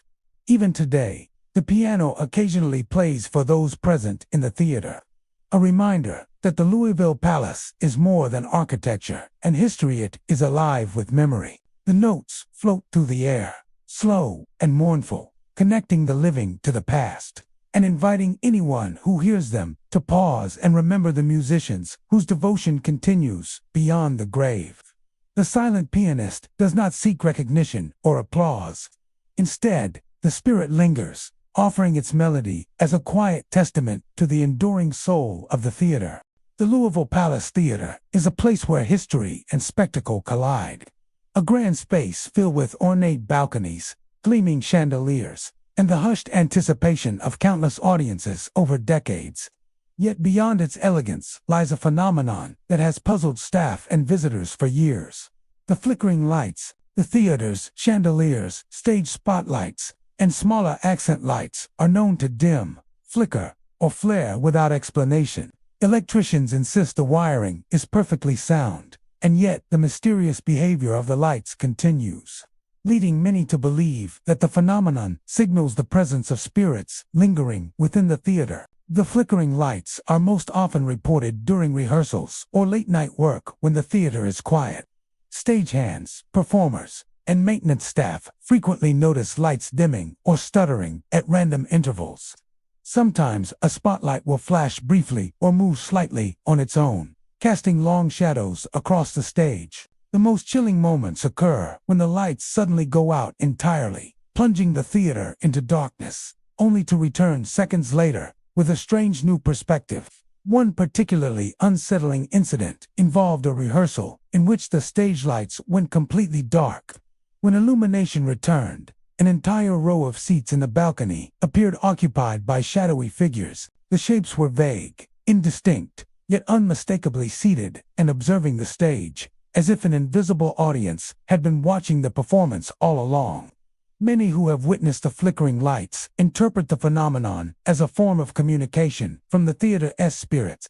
The palace is home to countless stories of patrons, performers, and staff whose lives were intertwined with its history. Some believe that the flickering signals their presence, a subtle acknowledgement of the living occupying the same space. For performers, the lights often heighten a sense of tension and focus, as if unseen eyes are evaluating their every move. For stagehands and security staff, the irregular illumination can be both unnerving and mesmerizing, a reminder that the theater is alive in ways beyond human perception. The phenomenon is not restricted to the stage. Lobby chandeliers and hallway sconces are known to pulse and stutter when the theater is otherwise empty. Some maintenance workers describe the flickering as having a rhythm, almost musical, coinciding with the echoes of past applause or the hushed steps of ghostly figures moving through the space. Others report feeling a subtle shift in temperature or a chill accompanying the light's behavior, a tangible reminder of the presence that may be causing it. The combination of visual and sensory disturbances creates a profound sense of awareness among those who witness it. Paranormal investigators have examined the flickering lights extensively. Equipment measures show no faults in wiring or electrical systems sufficient to explain the phenomenon. Audio recordings occasionally capture faint murmurs or unexplained noises in conjunction with the flickers, further suggesting the involvement of unseen entities. While science cannot definitively prove the existence of spirits, the consistency of reports over decades, combined with the repeated and unexplained light activity, strongly points to something beyond ordinary explanation. The emotional impact of the flickering lights is significant. Witnesses often describe a mix of fear, awe, and reverence. The lights rarely behave in ways that are threatening. Rather, they announce themselves, creating a sense of presence without aggression. It is as if the theater is revealing its memory, reminding visitors that every performance, every applause, and every quiet moment has left a mark upon its walls. When the lights dim or pulse, it is a call to notice, to recognize that the palace is more than a physical structure, is a living vessel of memory and emotion. For performers, the flickering lights can even be inspirational. Some report a surge of energy or focus when the lights behave unusually, interpreting it as encouragement or acknowledgement from the spirits who remain devoted to the theater. Stagehands often treat the flickering as a ritual of sorts, pausing to respect the unexplained, recognizing that the theater carries echoes of past audiences and performers that continue to inhabit the space. Even casual visitors occasionally notice subtle shifts in illumination and feel an inexplicable connection to the long history of the theater. Perhaps the most striking aspect of the flickering lights is their subtlety. They do not destroy or disrupt. They observe, signal, and remind. They draw attention to the invisible, offering a visual testament to the palace's living history, whether interpreted as ghosts, echoes of memory, or the theater's own consciousness. The phenomenon persists, a silent but persistent part of the Louisville Palace experience. Even today, as new productions unfold and audiences fill the seats, the flickering lights remain a quiet guardian of the theater's legacy. Chandeliers pulse, spotlights flare, and shadows shift, signaling that the spirits of the palace have not left. They watch, acknowledge, and communicate through the delicate dance of light and shadow, ensuring that the magic of the theater persists, not just in performances, but in the very air walls and glowing lights that have witnessed nearly a century of history. The Louisville Palace Theatre is a place where history lingers in every corner, from the grand balconies to the velvet-draped aisles. For nearly a century, audiences have gathered here to be dazzled by the spectacle of film and performance, their laughter and applause weaving themselves into the building's very fabric. Yet among the theater's many stories of the supernatural, one of the most mysterious involves the back rows of the auditorium, where patrons have reported a phenomenon known simply as the whispering couple. Unlike more visible hauntings, this presence is subtle and elusive, manifesting not in shadowy figures or moving objects, but in faint, intimate voices that seem suspended in the air, echoing from a bygone era. The phenomenon usually begins quietly. Couples seated in the rear of the theater sometimes report hearing low murmurs just behind their seats, so soft that they might be dismissed as imagination. The voices often seem conversational, discussing trivial matters in a tone both familiar and distant. Some recall the whispers as a polite debate about what to order during intermission, or a comment about the evening's performance, delivered in a casual, almost playful manner. Others have noted that the voices include laughter, brief and restrained, as though a shared joke from another time has found its way into the present. When those who hear the voices turn to investigate, the seats behind them are invariably empty. No shadows move among the rows. No rustle of clothing or faint footsteps accompany the whispers only. The echo of sound, intangible yet unmistakable. The effect is disorienting, as if one is hearing the memory of a conversation rather than a present reality. Many who experience it describe a feeling of being gently observed, as though the whispering couple is aware of their presence but does not intend harm. Content simply to exist in the space they once occupied. Historians and theater enthusiasts have speculated about the origins of the whispering couple. Some believe they were regular patrons of the palace during its early decades, a pair so devoted to the theater that their conversations became part of its history. Their discussions, trivial in nature yet filled with life, may have been preserved in some residual form, lingering in the acoustic memory of the building. Others suggest a more romantic notion, that the couple's love for each other and for the theater was so strong that it left an imprint on the space, allowing fragments of their lives to echo across the years. The experiences of those who encounter the whispering couple are remarkably consistent. Couples report hearing the voices mostly before the performance begins. During the quiet moments when the theater is settling into stillness, the whispers are not loud or intrusive, but clear enough to make one pause, to lean in and strain to understand. Some describe feeling a strange warmth or intimacy in the air, as if the couple's presence is protective, quietly observing the audience while remaining unseen. The effect is both comforting and uncanny, a delicate reminder that the theater is alive with memory. Paranormal investigators who have explored the palace often cite the whispering couple as one of the most charming yet mysterious phenomena in the theater. Recordings in the back rows occasionally capture faint, indiscernible sounds, though analysis rarely reveals coherent words. Temperature readings remain normal, and electromagnetic sensors register no unusual activity. The evidence suggests that the whispers are not a trick of technology, but a sensory imprint of human interaction.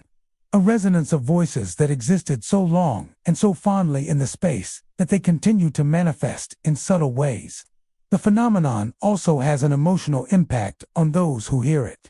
Many patrons describe an unexpected sense of nostalgia, as though they have been momentarily transported to another time. The whispers, though faint and fragmented, convey a sense of life unfolding quietly. The ordinary details of love and companionship played out against the extraordinary backdrop of the theater. For some, the experience is deeply moving, a reminder that human connection and shared experiences can leave traces long after the individuals themselves are gone. Some staff members have shared anecdotes of particularly vivid encounters. Ushers preparing for evening shows have paused mid-step, hearing distinct whispers discussing seating arrangements, favorite performers, or even jokes about other audience members. When they turn, there is no one present, yet the sound persists for a moment longer before fading. These experiences reinforce the idea that the whispering couple is tied not only to the architecture of the theater, but to the lived experiences of the people who once loved it. The whispers are often described as intimate, private, almost conversational in their rhythm. They do not demand attention or interfere with the performance. Rather, they exist alongside the audience, a subtle accompaniment to the evening's events. In this sense, the whispering couple seems less like a haunting and more like a quiet preservation of life, a way for the memories of the palace's earliest patrons to continue sharing in the theater's ongoing story. Interestingly, the phenomenon is concentrated in the back rows, the area where the couple is believed to have preferred to sit. Some suggest that these seats, often quieter and more removed from the stage, are more attuned to residual echoes of past occupants. The whispers are rarely reported in the front rows or near the stage, indicating a connection between physical location and the persistence of memory. It is as if the theater itself holds on to certain spaces more tightly than others, preserving fragments of life exactly where they were most felt. Even today, visitors occasionally pause when seated in the rear of the palace, straining to hear the faint voices that seem to drift through the air. Couples and solo patrons alike sometimes report feeling the gentle presence of observers just behind them, discussing trivial matters in a language of love and familiarity. These whispers, ephemeral yet enduring, serve as a bridge between past and present. a subtle reminder that the theater is not merely a structure of wood and plaster, but a living repository of human experience. The whispering couple continues to exist as an integral part of the Louisville Palace Theatre's mystique, a quiet testament to the lives and interactions that shaped its history. Though unseen, their presence is felt in the hushed murmur of conversation, the faint laughter behind empty seats, and the delicate suggestion that even in the present, the theater carries the echoes of those who once occupied its aisles. In this way, the whispering couple remains a gentle, haunting, and profoundly human presence, forever woven into the fabric of the palace. The Louisville Palace Theatre, with its grand architecture, ornate chandeliers, and rich red curtains, has always been a place where magic seems tangible. Audiences have gathered for decades to witness performances that sweep them into other worlds. Yet behind the scenes, the theater itself holds secrets far darker and more mysterious. Among these is the phenomenon known as the phantom curtain cola haunting that has perplexed staff, performers, and visitors for generations.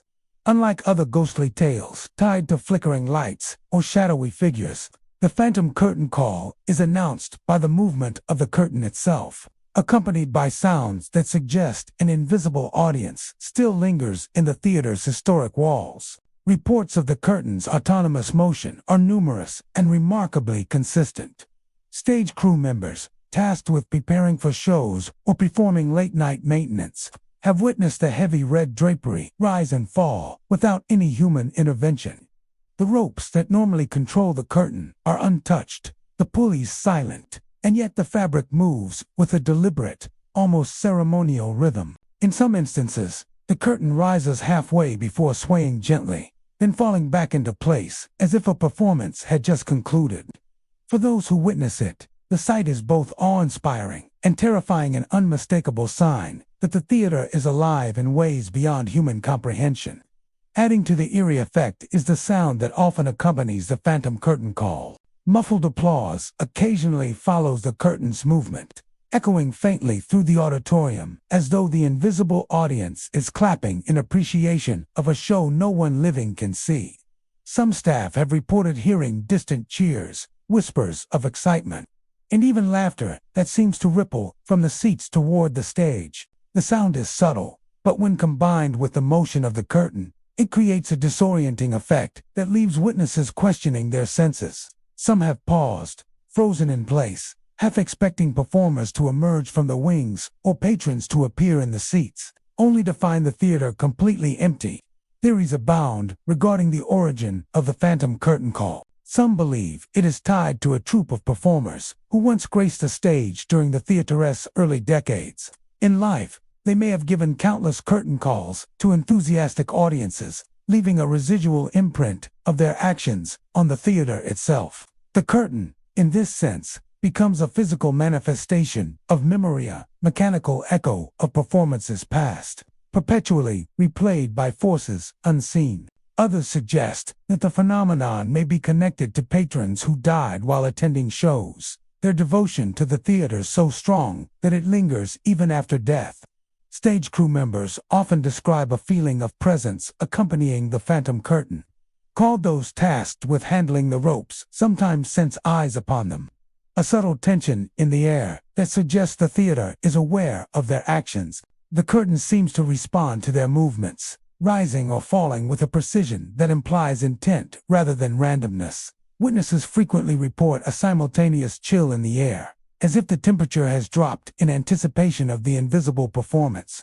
The combination of sight, sound, and sensation creates an immersive experience that few who witness it ever forget. There have been particularly unsettling accounts over the years.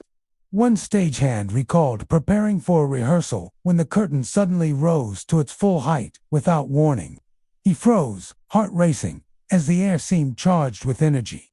Moments later, he heard the faintest applause, soft and respectful, echoing from the upper balcony. The sound lasted only a few seconds, yet it was enough to convince him that the theater had just hosted a performance entirely invisible to the living eye. He stood quietly, unsure whether to intervene, but when he finally approached the ropes, they hung motionless, the curtain settling naturally into its folds. The phantom curtain call is also reported to occur during moments of high emotion or dramatic tension in rehearsals. Actors and performers note that when lines are delivered with particular intensity or emotion, the curtain may sway slightly, as though acknowledging or responding to the energy on stage.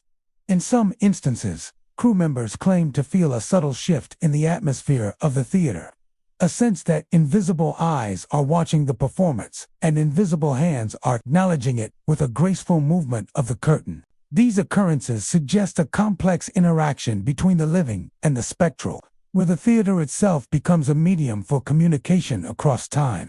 Paranormal investigators have examined the theater extensively, noting that the curtain's autonomous motion is not the result of air currents, mechanical failure, or vibrations. The ropes, pulleys, and counterweights are all functioning correctly, yet the phenomenon persists. Audio recordings capture faint, indistinct sounds of applause and murmuring that corresponds with the movements of the curtain, but the source remains elusive. These findings have reinforced the belief that the phantom curtain call is not a trick of perception or faulty equipment, but a true manifestation of the theater's haunted history. What makes the phantom curtain call particularly haunting is its subtlety. It is not violent or aggressive. It does not throw objects or directly interact with living occupants. Instead, it communicates through gesture and sound, performing the ritual of a final curtain call for a show that exists only in memory. It serves as a reminder that the Louisville Palace Theatre is more than a building. It is a living repository of the performances, patrons, and passions that have passed through its doors over nearly a century. Even today, stagehands, actors, and visitors remain vigilant in the presence of the red curtain. Some pause when they hear faint applause, others step back as the drapery sways without warning. All recognize that the phantom curtain call is a signature of the theater's spirit, a quiet but persistent testament to the dedication and devotion of those who once performed and attended shows within its walls. It is a haunting, both elegant and poignant, a reminder that the magic of the stage does not end when the audience leaves, but continues unseen, calling attention to itself in the gentle rise and fall of a ghostly curtain. The Louisville Palace Theatre is a monument to elegance, with its marble floors, crystal chandeliers, and gilded moldings reflecting decades of glamour and performance. Its grand lobby, a space of opulence and anticipation, welcomes countless guests who arrive to witness the magic of the stage. Yet, within this splendor lurks a presence that has quietly unnerved visitors and staff for generations. The shadow in the lobby. Unlike other manifestations of the palace's storied hauntings, this figure is rarely audible or disruptive. It is seen a tall, dark silhouette, silent and immovable, standing near the central fountain, observing all who enter. Its presence is simple, yet profoundly unsettling, leaving witnesses with a mixture of awe and unease that lingers long after they leave the theater. The phenomenon is subtle but consistent. Guests often report feeling a prickle of awareness, a sudden sense that someone is watching them as they cross the lobby. When their gaze drifts toward the marble fountain or the grand staircase, they glimpse a tall, dark figure standing perfectly still. It is rarely threatening in appearance, more an impression of authority than menace. Yet when approached, the figure seems to dissolve into thin air, leaving only the echo of the observer's heartbeat and the glint of chandeliers reflecting off empty floors. The sudden disappearance reinforces the sense that the presence is not human, tethered instead to the spirit of the theater itself. Staff members who have worked at the palace for decades report similar experiences. Ushers and security guards often see the figure at night, when the lobby is empty or nearly so. They describe it as looming yet dignified, a presence that commands attention without movement or sound.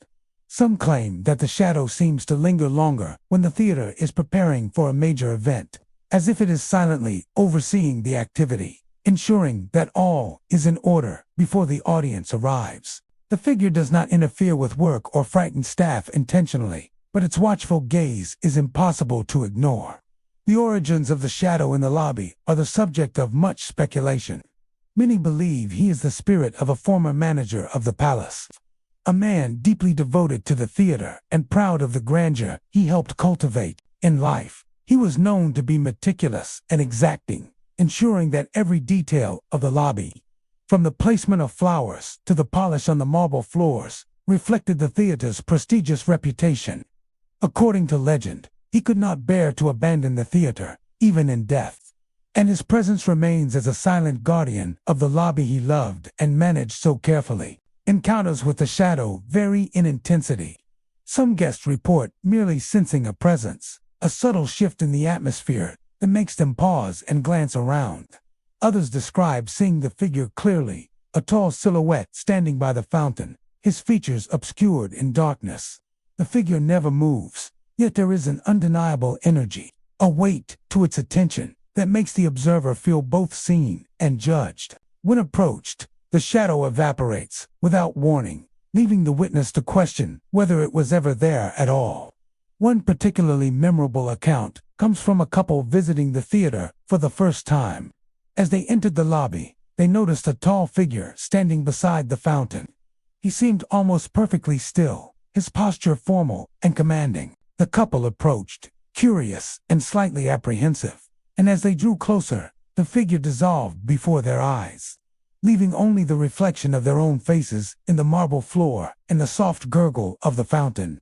They later described a lingering sense of reverence, as though the lobby itself had acknowledged their presence and tested them with the silent observation of the shadow. Technicians and maintenance personnel also report experiences that reinforce the figuresque connection to the theater's operational history. Lights sometimes flicker in the vicinity of the lobby when the shadow is seen, and temperature drops subtly, creating a chill that is immediately noticeable but inexplicable. The phenomenon is never threatening, but it is undeniably tangible, a presence that commands recognition and respect. In this way, the shadow in the lobby mirrors the character of the man it is believed to represent: meticulous, authoritative, and devoted to the palace above all else.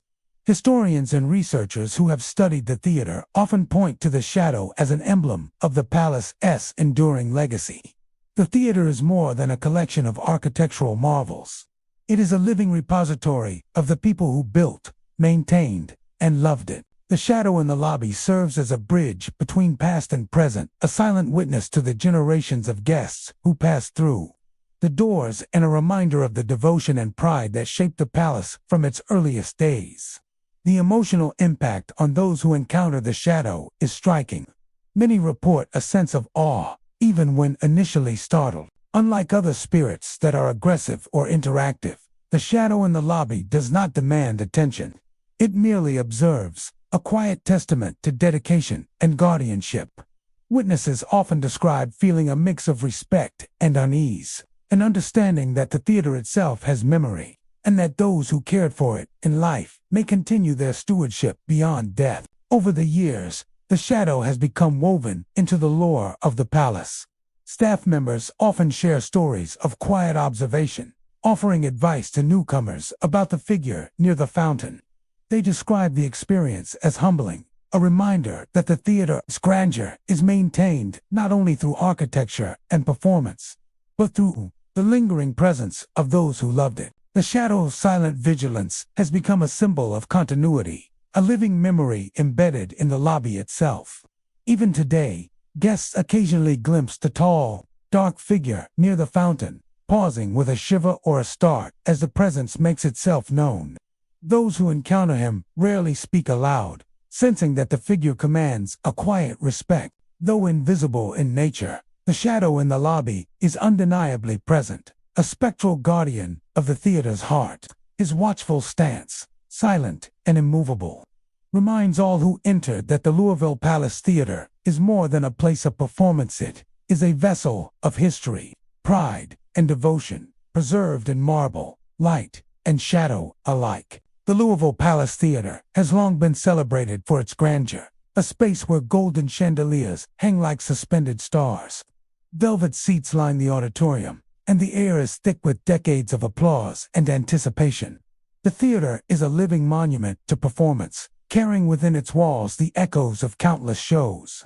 The laughter of audiences, and the energy of performers past and present. Yet, as night falls and the last patrons leave, a different kind of presence awakens the invisible audience. Unlike ghostly performers or wandering spirits, this phenomenon is defined not by movement but by perception, an unshakable sense that unseen spectators still occupy the seats, silently witnessing every corner of the stage. Staff who remain behind after the final curtain often recount the first signs of the invisible audience in subtle ways. The faint murmur of conversation drifts across the auditorium, like the soft hum of patrons settling into their seats. Programs rustle on the empty chairs, as though hands unseen are adjusting their belongings or passing notes. The scent of perfume and cologne, faint yet unmistakable, seems to linger in the aisles, evoking memories of grand opening nights or packed performances from decades past. At first, these sounds and sensations are easy to dismiss as imagination, the result of fatigue or echoes in the vast space. But the consistency of reports over the years has made it clear to many that something extraordinary is at play. Those who experience the invisible audience describe a profound sense of being observed. Stagehands, cleaners, and late-night technicians often report feeling eyes upon them, a subtle tension that creeps along their spine as they move through the darkened auditorium. The sensation is never hostile, but it is undeniable an awareness that the space is not truly empty, that the spirits of past patrons remain bound to the theater they once loved.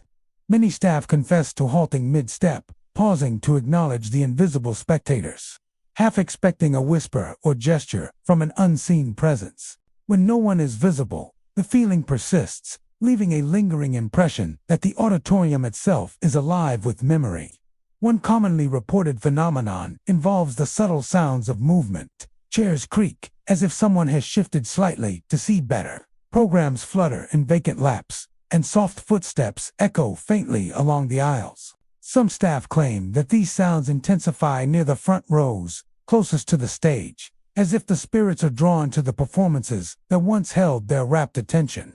Occasionally, the whispers take the form of faint laughter, a reaction to a line of dialogue or a dramatic moment, carefully timed as though the unseen audience is fully engaged with a performance that exists only in memory. The effect is simultaneously comforting and unnerving, a reminder that the theater's history is more than architecture. It is the sum of lives lived in its presence.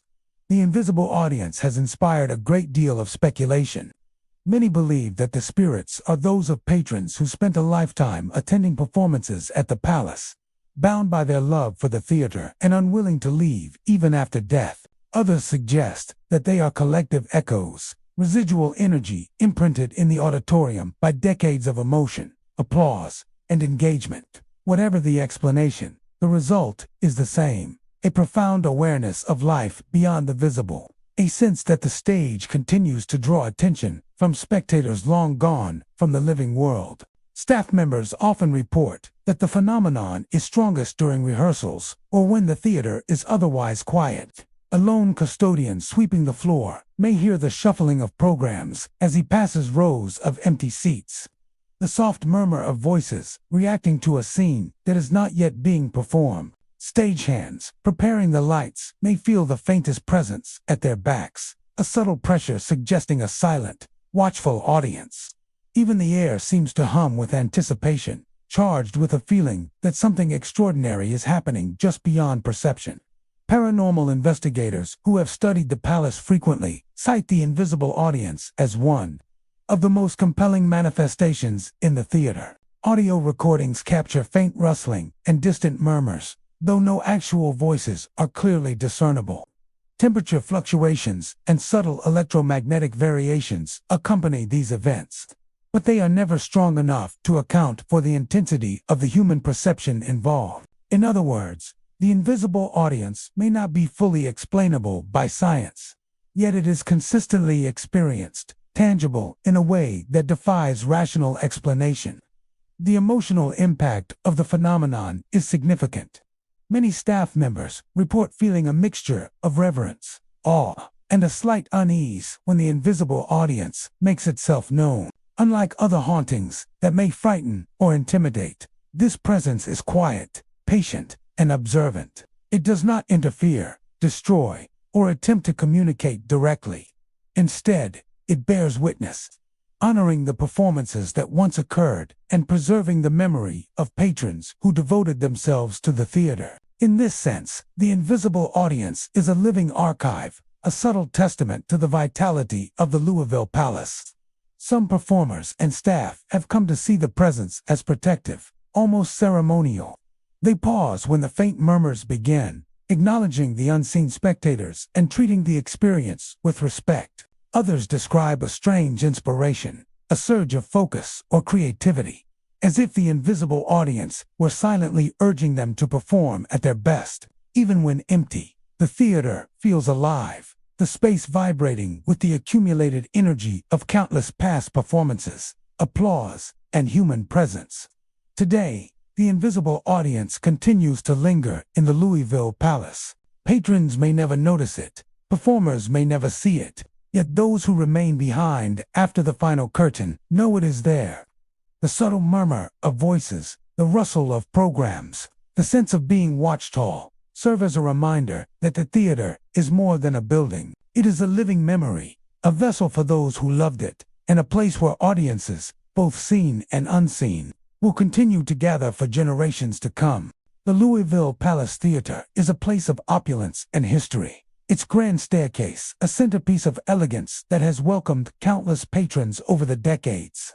Its sweeping marble steps, polished to a mirror sheen, curve gracefully between the balconies and the main lobby, a pathway both functional and ceremonial. It is here, on this magnificent staircase, that numerous visitors and staff have reported one of the theater's most enduring and enigmatic hauntings, the staircase apparition. Unlike other ghostly tales tied to unseen sounds or flickering lights, this phenomenon manifests in a figure both striking and sorrowful, a presence that seems to bridge the divide between life and the lingering memories of tragedy. Reports of the apparition are remarkably consistent. Guests ascending or descending the staircase late in the evening, when the theater is quiet, sometimes glimpse a woman in a sparkling gown. Her attire is elegant, reminiscent of the glamorous fashion of the theater's golden era, and her presence commands attention despite the stillness of the space. Witnesses often describe her as moving with deliberate grace, each step measured, heels clicking sharply against the marble floor. Her eyes remain fixed ahead, her posture upright and poised, as if fully aware of the theater's grandeur and the importance of the moment. She is at once captivating and unsettling, a figure suspended between worlds, caught in the ritual of a performance that no longer exists. What makes the staircase apparition particularly eerie is the manner of her disappearance. Observers report that she advances slowly down the steps, drawing closer with each measured movement, only to vanish abruptly, usually around the midpoint of the staircase. No trace of her remains. No echo of her footsteps lingers. No shimmer of fabric. No residual warmth. Those who witness the event are left in stunned silence, uncertain whether they glimpsed a living person or a ghostly echo of the past. This sudden vanishing reinforces the impression that the woman is not fully of this world, bound to the theater, yet unable to move beyond a certain point. The origins of the apparition are steeped in speculation and legend. Many whisper that she was an actress from the early decades of the palace, a young performer whose career and life ended tragically. According to some accounts, she collapsed backstage just before making a grand entrance for a performance. Some say it was illness. Others suggest the strain of relentless rehearsals and the pressures of stardom. Whatever the cause, she never completed her walk down the grand staircase to the stage that night, and many believe her spirit continues to perform that final descent for an audience that no longer exists. Her elegance, her determination, and her grace remain locked in the spectral ritual, a poignant echo of unfulfilled ambition and devotion to her craft. Staff members who have worked at the palace for years recount multiple encounters with the apparition. Ushers, cleaning crews, and stagehands often describe feeling a sudden chill on the staircase, a change in the atmosphere that precedes the appearance of the figure. Some hear the faint click of heels even when no one else is present, an unmistakable sound that grows louder as one moves toward the staircase. Others report glimpsing the gown sparkling in the low light, catching reflections from the chandeliers above. The apparition does not interact directly with the living. She neither speaks nor reacts to observers. Instead, she moves as if following an invisible cue, completing her ritualized descent with precision and purpose. One particularly memorable account involved a visitor who paused mid-ascent of the staircase during a late evening tour. As she looked upward, the apparition appeared at the top of the steps, glimmering in a gown of silvery fabric. She began her descent, each heel striking the marble with a crisp, rhythmic click. The visitor watched, transfixed, as the figure reached the midpoint and then vanished without warning. The silence that followed was absolute, and the visitor described a lingering sense of awe, mixed with melancholy, as if she had borne witness to the persistence of memory itself. Paranormal investigators have documented the phenomenon extensively, noting its consistency in location, timing, and appearance. Temperature readings often drop subtly during sightings, creating a chill along the staircase. Cameras occasionally capture faint distortions or flickers, though the figure herself rarely appears in clear photographic detail. Many researchers suggest that the apparition represents a residual haunting, a replay of a moment so emotionally charged that it continues to manifest repeatedly over time. In this interpretation, the staircase itself becomes a conduit for memory, preserving a performance that was never completed and allowing the spirit to inhabit the theater indefinitely. The emotional impact on witnesses is profound. Those who encounter the staircase apparition often report a mixture of wonder and sorrow, an awareness of the theater's long history and the lives intertwined with it. There is a sense of ritual, of devotion, and of longing in the apparition's movements. She is not threatening, nor does she cause harm, yet her presence commands attention and respect.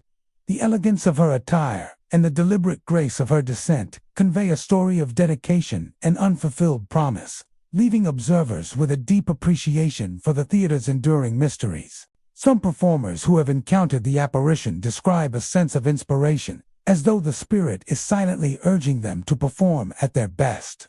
Stagehands and staff often pause in her presence, acknowledging the ritual without attempting to interfere, as if the theater itself recognizes the sanctity of the haunting. In this way, the staircase apparition is both guardian and memorial, a spectral performer preserving a moment in time and reminding all who witness her of the devotion and passion that once defined the palace. Even today, the grand staircase remains a focal point of wonder and mystery within the Louisville Palace Theatre. Guests ascending or descending may catch a fleeting glimpse of the sparkling gown, hear the rhythmic click of unseen heels, or feel the subtle shift in air that signals her presence. Though invisible to many of the staircase apparition endures a poignant reminder that the theater carries more than performances. It carries the lives, ambitions, and memories of those who gave everything to the magic of the stage, walking forever in their final, uncompleted descent. The Louisville Palace Theatre is a space where history breathes through every ornate molding, polished banister, and velvet-draped aisle. By day, it is a bustling center of performance, filled with the energy of audiences and the meticulous activity of staff preparing for shows.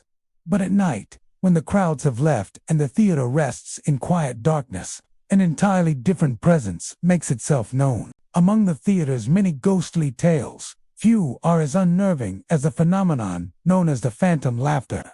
Unlike other hauntings tied to visual apparitions or flickering lights, this one is auditory, a sound that seems to penetrate the very walls, unnerving even the most seasoned staff. The laughter is subtle at first, barely audible over the creak of the theater's floors or the hum of the air conditioning. It often begins as a faint ripple, a soft chuckle that seems to drift down hallways or echo off the balcony. Those who hear it describe it as cruel and mocking rather than jovial, an unsettling contrast to the theater's grandeur. The sound is both immediate and distant, as if it exists simultaneously nearby and just out of reach. The first time staff hear it, many dismiss it as fatigue or imagination, yet the consistency of reports and the shared experiences over decades suggest something far more deliberate and unnerving. The phantom laughter has been reported by security guards, stagehands, and cleaning crews who remain in the theater after hours. One particularly striking account involves a night security guard who patrolled the upper levels of the palace alone. As he walked the dimly lit hallways, he first heard the faintest ripple of laughter, high-pitched and taunting, echoing off the marble walls. Assuming it was a trick of acoustics, he continued his rounds, only for the laughter to grow louder and closer, following him from room to room. By the time he reached the end of the corridor, the sound was almost deafening, as if the theater itself were mocking his every step. Terrified, he left the theater that night and never returned to the position, convinced that the laughter was a conscious presence, stalking him through the empty halls. What makes the phantom laughter so disturbing is its unpredictable nature. It does not appear to be tied to any single location within the theater. It can emanate from the balconies, drift from the wings of the stage, or echo along empty corridors far from any human activity. Sometimes it seems to respond to movement. Footsteps, voices, or the creak of a door may trigger the sound, amplifying it or shifting it closer. Witnesses often describe the sensation as being watched, accompanied by a cold chill or a pressure in the air, as if the theater itself is aware of their presence and the laughter is directed specifically at them. Paranormal researchers who have investigated the palace suggest that the laughter may be the residual energy of past events, perhaps echoes of patrons or performers long gone. The echo of such intense emotion could have imprinted itself on the building, emerging in the form of laughter that is unmistakably human, yet impossibly ethereal. Others propose a more unsettling explanation, that the laughter is a conscious entity, a spirit or collection of spirits, that delights in observing the living and asserting its presence through mockery. Staff who experience the phenomenon consistently report a strong emotional response. The laughter is deeply unsettling, often evoking fear, anxiety, or even nausea. It is not a playful sound, but one that seems to question the observer, highlighting their vulnerability in the empty theater. Many employees have noted that the effect is cumulative. The longer one remains in the presence of the laughter, the more pervasive it becomes, seeming to attach itself to their awareness, echoing in their mind even after leaving the theater. This lingering psychological effect has contributed to the stories of employees abandoning their positions, unwilling to endure repeated encounters. The phantom laughter has also been reported in conjunction with other unexplained phenomena. Lights sometimes flicker or dim when the laughter is heard.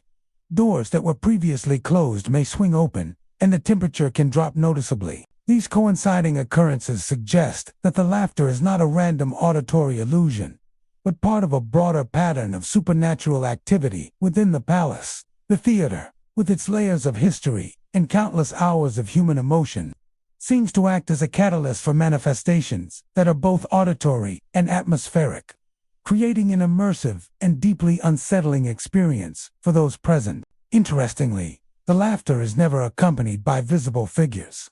Unlike other hauntings in the palace, the phantom laughter does not materialize in shadowy forms or ghostly silhouettes. Its power lies entirely in sound, in the way it interacts with perception, in its ability to unsettle without revealing a face or figure. This invisibility enhances its effectiveness, leaving the listener to wonder not only where the sound is coming from, but whether it is truly happening at all. The mind, in the darkened theater, struggles to separate reality from perception, amplifying the psychological impact of the haunting. Despite its unnerving nature, some staff and paranormal enthusiasts have come to regard the phantom laughter as a defining characteristic of the palace. It is a reminder that the theater is not merely a building, but a repository of countless experiences, both joyous and sorrowful. Each echo of laughter is a fragment of history, a sound that refuses to be forgotten, manifesting in the present to remind the living of the depth of human presence that once filled the theater. Even today, when the last audience has departed and the lights are dimmed, the laughter persists. It drifts through the hallways, echoes in the wings, and hovers above the seats, a cruel, mocking reminder that the Louisville Palace Theatre is a living archive of memory and emotion. For those who hear it, the sound is impossible to ignore, a spectral presence that will follow the unwary, leaving an indelible mark on the mind long after they have left the theater's shadowed corridors. The Louisville Palace Theatre is a place steeped in history, where velvet seats, glittering chandeliers, and polished would evoke the grandeur of a bygone era. Audiences come for the spectacle, the music, the laughter, and the drama. But among all the elegance and comfort of the auditorium, there is one seat that has earned an infamous reputation: the cold seat. Unlike any other chair in the theater, this particular seat has been the source of unease, fear, and countless whispered stories among staff, performers, and visitors. Its presence is subtle, yet undeniable, a chilling reminder that some aspects of the palace are not meant to be fully understood. The cold seat is located near the center of the auditorium, its position unremarkable except for the reputation that precedes it. Ushers and maintenance staff have long noted that no matter how warm the theater may be, the seat itself remains icy to the touch. On winter nights, when the surrounding chairs radiate warmth from the body heat of patrons or heaters, the cold seat feels like frozen marble. In the summer, when the theater is stifling and air conditioning runs at full strength, the seat is still inexplicably colder than any other. Those who encounter it often describe a physical shiver, a sensation that spreads through the body, as if the cold penetrates beyond skin and muscle, settling deep into the bones. The stories surrounding the cold seat are numerous and consistent. Ushers, trained to handle difficult patrons and restless audiences, generally avoid assigning anyone to that chair. Some performers have been known to refuse to go on stage if someone is seated there, claiming that the energy radiating from the seat distracts them or makes them uneasy. One veteran actor described a rehearsal where a young patron had been placed in the cold seat against the warnings of staff. Throughout the performance, the actor felt a persistent weight on his shoulders, an almost invisible pressure that seemed to mirror the movements of the unseen occupant. By the end of the show, both actor and patron were shaken, the audience unaware of the eerie encounter that had taken place on stage and in the auditorium. The physical sensations reported by those who sit in the cold seat are as peculiar as the temperature. Patrons often describe a strange pressure on their shoulders, as though unseen hands are gripping them tightly, holding them in place, or testing their resilience. Some report a feeling of heaviness, as if the air itself has become denser around the chair. Others experience a sense of being watched, a vague awareness that eyes are upon them from the surrounding darkness of the auditorium, though no one is present. The combination of cold, pressure, and psychological unease creates an atmosphere that is difficult to dismiss as coincidence or imagination. Staff members recount incidents where the cold seat appears to influence behavior subtly yet powerfully. Ushers have witnessed chairs rocking slightly as patrons approach, even when no one is nearby. Some claim to hear faint whispers or sighs as someone sits down, though the auditorium remains otherwise silent. Performers describe a sensation of distraction or unease when someone occupies the chair, an invisible force that seems to extend beyond the individual and affect the energy on stage. These accounts suggest that the cold seat is more than an object.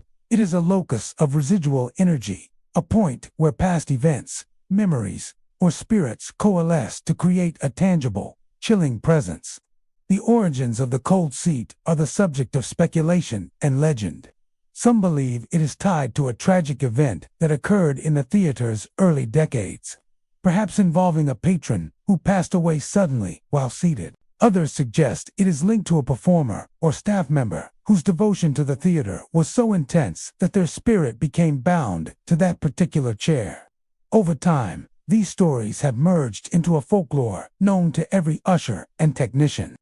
The cold seat is a place to be treated with caution, a physical reminder of the palace's layered history and the unseen forces that linger within it. Paranormal investigators have studied the cold seat, noting its unusually low temperature in contrast to the surrounding environment. Thermal imaging has confirmed that the seat maintains a consistent chill, even in the absence of drafts or mechanical influence. Electromagnetic readings sometimes spike when the chair is occupied, hinting at the presence of energy or activity beyond ordinary explanation. Audio recordings occasionally capture faint whispers or low hums, though the source remains indiscernible. Together, these findings suggest that the cold seat is more than mere superstition. It is a nexus of paranormal activity within the theater. The emotional impact of the cold seat is profound.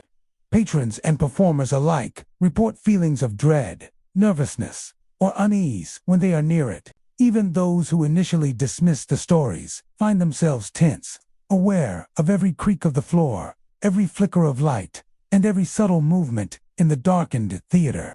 Ushers and staff have learned to respect the chair, guiding visitors away whenever possible and avoiding the seat themselves whenever feasible. Its reputation has become so ingrained that new staff members are quickly educated about the dangers or, at least, the discomfort associated with occupying it. Yet the cold seat is more than a source of fear. Some see it as a link to the theater's past, a vessel preserving the memory of individuals who once inhabited the space. In this sense, the chair embodies the theater itself, a place where history, emotion, and human experience converge, sometimes leaving traces that are impossible to erase. The cold seat stands as a testament to the palace's enduring presence, a silent reminder that every seat, every step, and every performance carries with it echoes of lives long gone. Even today, the cold seat remains unoccupied most nights, its icy surface untouched by human hands. When it is sat upon, the experience is unforgettable, a mixture of physical chill, invisible pressure, and an uncanny sense of being observed. The Louisville Palace Theatre continues to welcome audiences from around the world. Yet for those who know the stories, one chair is always approached with caution. The cold seat endures as a quiet but powerful reminder that some parts of the theater are alive with memory and spirit, preserving their presence in ways that cannot be ignored. The Louisville Palace Theatre has always been a place where history and glamour intertwine. Its grand lobby, with polished marble floors, sparkling chandeliers, and gilded moldings, reflects decades of performances, premieres, and patrons who came to escape into the world of art and music. Yet, beyond its elegant facade, the theater carries echoes of lives that intersected its history, lingering in ways both visible and invisible. Among these lingering presences is one that has intrigued and unsettled guests for decades: the wandering soldier.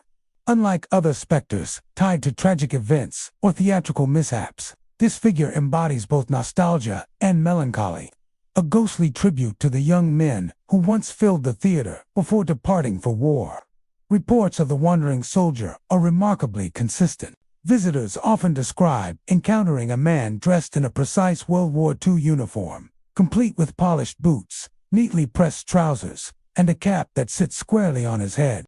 He appears in the lobby, sometimes near the ticket booth, other times by the grand staircase, wandering with a hesitant, almost uncertain gait. Witnesses describe him as appearing slightly disoriented, glancing around the opulent space as though searching for something or someone. The effect is subtle, yet striking, a sudden glimpse of history manifesting in the present, a reminder that the palace has always been more than a theater. It has been a crossroads of human lives. What makes the wandering soldier particularly poignant is the behavior observed by witnesses. Unlike aggressive or malevolent spirits reported elsewhere, he seems almost lost, unsure of his surroundings. Guests approaching him often describe a strange sense of calm, mixed with sadness, as if the soldier is caught between two worlds. When approached directly, he performs a formal military salute, a gesture of discipline and respect, and then gradually fades away, leaving the witness with a lingering sense of both awe and sorrow. It is as though the soldier exists to honor a memory, to remind the living of sacrifices made decades ago, but is bound to remain forever in the theater he once knew. Historical context lends weight to these experiences. During the early 1940s, the palace was a popular destination for soldiers on leave, a place where they could enjoy performances, dance, and temporarily escape the anxieties of war. Many young men attended shows regularly, often accompanied by family or friends, and were welcomed with the same elegance and hospitality that the theater still offers today. Tragically, not all returned from the battlefields overseas. Some died in combat, while others suffered wounds that changed the course of their lives. The wandering soldier, witnesses suggest, may be one of these young men, eternally returning to the place where he once found comfort and joy before departing to uncertainty and danger. Staff members who have worked at the palace for years frequently report encounters with the soldier, often during quiet moments when the theater is empty or nearly so. Ushers and security personnel describe feeling a sudden chill in the lobby, a subtle shift in the air, or a flicker of movement from the corner of their eyes. When they turn, the soldier is sometimes standing there, looking around as if disoriented or searching for a familiar face. His presence is neither threatening nor intrusive. Rather, it carries an air of solemnity and history, as though the theater itself has preserved his image and returned him nightly to observe the living. Many witnesses note that the soldier seems attuned to the theater's rhythm. He often appears during rehearsals, intermissions, or late-night maintenance, moments when the bustle of crowds has subsided. In these quieter hours, the soldier's presence feels especially poignant, as if the echoes of applause and footsteps from decades past are guiding him, reminding him of the life he once knew. Patrons occasionally report glimpsing him in a reflection, a uniformed figure standing silently near the marble columns, watching the lobby with a soft, distant gaze before disappearing without a trace. The soldier's appearances also carry a subtle emotional impact. Visitors often describe feelings of nostalgia, reverence, and melancholy upon encountering him. Some are moved to reflect on the sacrifices of those who served during the war, while others feel a quiet appreciation for the history and memory preserved within the palace. Unlike more aggressive hauntings, the wandering soldier inspires reflection rather than fear. Witnesses consistently report that, despite the initial shock of seeing a figure from another era, the encounter leaves them with a profound respect for the theater's history and the people who once animated its grand spaces. Paranormal investigators who have examined the palace note that the soldier's appearances are difficult to explain through conventional means. No disturbances in the air conditioning, lighting, or acoustics have been found to account for the sightings.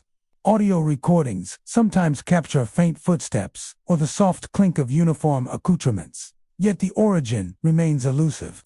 Thermal imaging occasionally detects subtle temperature shifts in the areas where the soldier has been observed, reinforcing the impression of a physical presence that cannot be otherwise accounted for. These findings lend credibility to the countless first-hand reports, suggesting that the wandering soldier is more than mere legend or imagination. Some speculate that the soldier is drawn specifically to the palace by strong emotional resonance. The theater represents a time of anticipation, excitement, and camaraderie, a place where soldiers once found comfort amidst uncertainty. The uniform, the salute, the searching gaze all point to a spirit tethered to a memory of duty, honor, and a desire to reconnect with a life interrupted too soon. By wandering the lobby, the soldier reclaims a fragment of that experience, preserving a bond with the theater that transcends the passage of decades. Today, the wandering soldier remains one of the most enduring specters of the Louisville Palace Theatre. Guests may glimpse him on a quiet evening, staff may feel his presence during late-night work, and historians may interpret his appearances as symbolic of the theater's layered past. Whether a true spirit, a residual memory, or something in between, the soldier embodies the intersection of history, memory, and human emotion. He walks the lobby silently, salutes, and fades away, a solemn guardian of both the palace and the legacy of those who attended performances. Before leaving for the uncertainties of war, the Louisville Palace Theatre has always been a place where magic and history intersect. Its opulent interior, grand stage, and towering balconies host performances that captivate audiences night after night. But when the crowds depart and the theater is left in darkness, another type of performance begins, a spectral display witnessed by those who remain late into the evening. Among the many stories of hauntings in the palace, the phenomenon known as the phantom projection light stands out for its eerie combination of light, sound, and memory.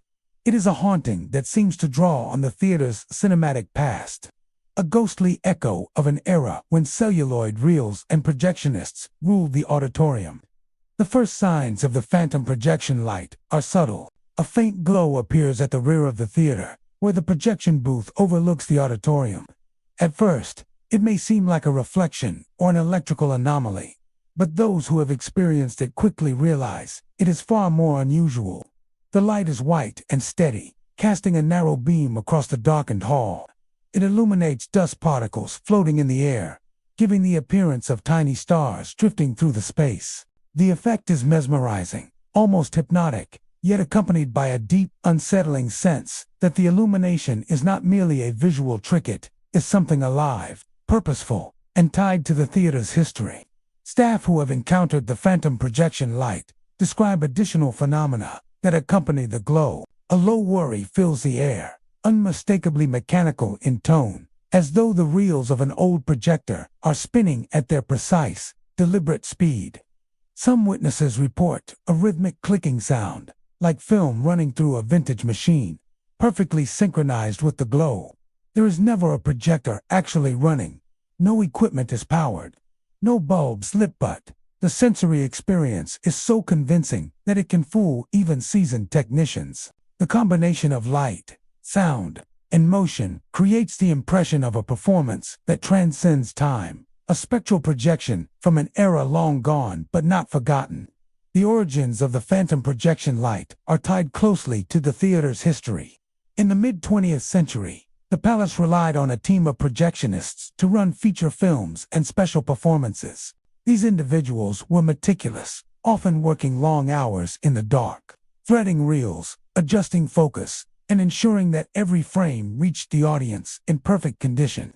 One story, frequently cited by staff, involves a projectionist who died unexpectedly while performing his duties late one evening. Some say his dedication was so great that his spirit could not leave, bound instead to the equipment he once cared for and the films he brought to life. The phantom projection light is believed to be a manifestation of this lingering presence, a spectral continuation of the projectionist's work. Witnesses report that the phenomenon behaves in remarkably specific ways. The light often appears during quiet hours, when the theater is empty, or nearly so. It may flicker rhythmically, mimicking the mechanical pulse of a running projector, or sweep slowly across the seats as though illuminating an audience. The worry sound can vary in intensity, sometimes faint and distant, other times loud enough to startle those who enter the auditorium. Staff who approach the projection booth often find it empty, the machinery cold and silent, with no signs of electrical faults or human activity. The combination of auditory and visual cues convinces observers that they are in the presence of a presence that transcends ordinary explanation. Paranormal investigators who have examined the phenomenon note several intriguing characteristics. Thermal imaging often shows subtle temperature fluctuations around the projection booth. When the light appears, electromagnetic field readings sometimes spike, indicating unusual energy activity in the space. Audio recordings capture faint whirring and clicking, even when all devices are powered down. These findings, combined with the consistency of first-hand accounts, suggest that the phantom projection light is not merely a trick of the eyes or imagination, but a repeatable, tangible occurrence. While skeptics may attempt to rationalize it, the experiences of staff and witnesses speak to a phenomenon that is both real and deeply rooted in the theater's past. The emotional impact of the phantom projection light is profound. Those who witness it often describe feelings of awe, nostalgia, and unease. There is a sense of stepping back in time, of observing a theater that is simultaneously familiar and unreachable. The glow evokes memories of the era of film reels, live projections, and meticulous craftsmanship. Yet the spectral quality of the light also conveys a subtle tension, a reminder that the palace contains more than its physical architecture. It contains echoes of labor, devotion, and lives that once animated its spaces. The experience is both enchanting and disquieting, a sensory bridge between past and present. Interestingly, the phantom projection light seems to have a selective audience. Technicians, stagehands, and cleaning staff, who spend long hours alone in the theater, report sightings more frequently than visitors or casual patrons. Some speculate that the projectionist spirit recognizes those who are dedicated to the theater, revealing itself to individuals who are attuned to the building's history and energy. Others suggest that the light is a residual haunting, replaying a familiar pattern of action from the past, threading reels, illuminating the auditorium, and ensuring the audience experiences the performance in perfect form. Today, the phantom projection light continues to be a source of fascination and unease within the Louisville Palace Theatre. Staff know to pause and observe when the faint glow appears, often treating the sight with reverence rather than fear. Guests may never witness it, yet the presence of the phenomenon contributes to the theater's reputation as a space where history, memory, and the supernatural converge. It is a reminder that the palace is more than a building. It is a repository of human endeavor, care, and artistry, capable of manifesting these qualities in ways that defy explanation. In the quiet darkness of the auditorium, when the last seats are empty and the chandeliers are dimmed, the phantom projection light may awaken. Its beam cuts through the shadows, illuminating the dust, worry as if old reels are still spinning, and carrying the essence of a projectionist who has never truly left. It is a haunting that embodies the theater's enduring connection to the past, a spectral performance that continues night after night, a glowing reminder that the magic of the palace lives on in more ways than one. The Louisville Palace Theatre has always been more than a venue for performances. It is a monument to decades of social gatherings, celebrations, and the countless lives that pass through its opulent halls. Among the many stories of hauntings and inexplicable phenomena that have been reported over the years, few are as curious and ephemeral as the tale of the vanishing bartender. Unlike other spirits that wander the auditorium or appear in the shadows of the stage, this ghostly figure is tied to a specific role, a space, and a ritual of service that continues even decades after the bar he tended was shuttered. The vanishing bartender is most often seen during special events or private gatherings, when the theater is bustling with patrons and the atmosphere is alive with conversation and laughter. In the corner of the lobby, a sidebar stands, long closed and locked away from use. Its polished wood gleams faintly under the chandeliers, but it has not served a drink in years. Yet during these events, guests have reported seeing a figure behind the counter, dressed in attire reminiscent of the palace's early 20th century cocktail servers. A vest, crisp shirt, bow tie, and a cap perched neatly on his head. He moves with practiced ease, pouring drinks, wiping glasses, and offering polite smiles, seemingly engaged in a performance that only he can perceive. Those who witness the vanishing bartender are often struck by the realism of the encounter. The figure gestures, pours, and interacts with the crowd in a manner so lifelike that it can be mistaken for a living person. Patrons describe catching the subtle details, the glint of the glass as it catches the light, the careful tilt of the bottle, the fluid motion of wiping a counter. Yet there is always something slightly off, an intangible quality that hints the bartender is not entirely of this world. When approached directly, he acknowledges the guest with a polite nod or a tip of his cap, but the instant attention is diverted elsewhere, turning to speak with another guest. Glancing at a nearby table, the bartender vanishes, leaving the bar empty and the room filled only with the hum of conversation and the clinking of glasses from other areas. The origin of this haunting is wrapped in speculation, intertwined with the palace's history as a gathering place for society events, dances, and post-performance celebrations. Many believe the vanishing bartender was a real man who worked the bar during the theater's early decades. His dedication to his craft, the care with which he served patrons, and his tireless presence behind the counter may have left an imprint on the space itself. Some accounts suggest he died unexpectedly, perhaps during an event. Yet his spirit remained tied to the bar he loved, continuing to serve guests in perpetuity. Others propose that his appearance is a residual haunting, a repeating echo of a time when the palace was at the height of its social prominence. Staff members who have worked the theater for years attest to the figure's authenticity and predictability. Ushers, security personnel, and event coordinators recount multiple sightings of the bartender moving with deliberate purpose behind the closed bar. Some describe the air feeling subtly warmer or heavier around the bar when he appears, a tangible shift in the environment that accompanies the visual phenomenon. Others notice glasses or bottles seem to glint or tilt as if recently touched, though nothing is physically altered when inspected later. These details reinforce the impression that the vanishing bartender is more than a fleeting illusion. He is a spirit, intricately linked to the palace's social history and the rituals of hospitality. Patrons' encounters with the vanishing bartender often provoke a mixture of awe and bewilderment. Guests report feeling simultaneously welcomed and unsettled, as though witnessing a slice of history enacted before their eyes. The bartender's presence evokes a sense of nostalgia, a reminder of the elegance and charm of the theater's earlier days. Yet the fleeting nature of the encounter vanishing in an instant when attention shifts leaves a lingering sense of disorientation, as if the boundaries between past and present, living and spectral, have blurred.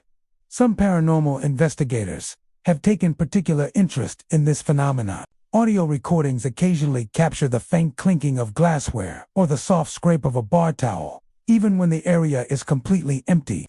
Thermal imaging has shown subtle heat fluctuations behind the counter, at times consistent with witness reports, though no physical presence can be confirmed. The consistency of sightings and accompanying environmental anomalies suggests that the vanishing bartender is a repeatable and enduring manifestation. Researchers often speculate that the theater itself may act as a conduit, preserving the memory of human activity so vividly that it temporarily manifests to those present. Interestingly, the vanishing bartender does not appear to interact aggressively or harm anyone. Instead, he performs his duties with courtesy and precision, serving an invisible crowd of patrons with the same dedication he might have in life. Some witnesses describe a sense of comfort or charm in his presence, a feeling of being part of a larger story that stretches back decades. He is, in essence, a custodian of hospitality, ensuring that even in death, the rituals of service and courtesy he once upheld continue to echo through the palace. While the sidebar remains officially closed and untouched, the vanishing bartender continues to manifest, ensuring that the memory of his role remains vivid in the minds of those who glimpse him. Guests often leave these encounters with stories to share, tales of a ghostly figure who bends the rules of time and space, bringing a moment of the past into the present.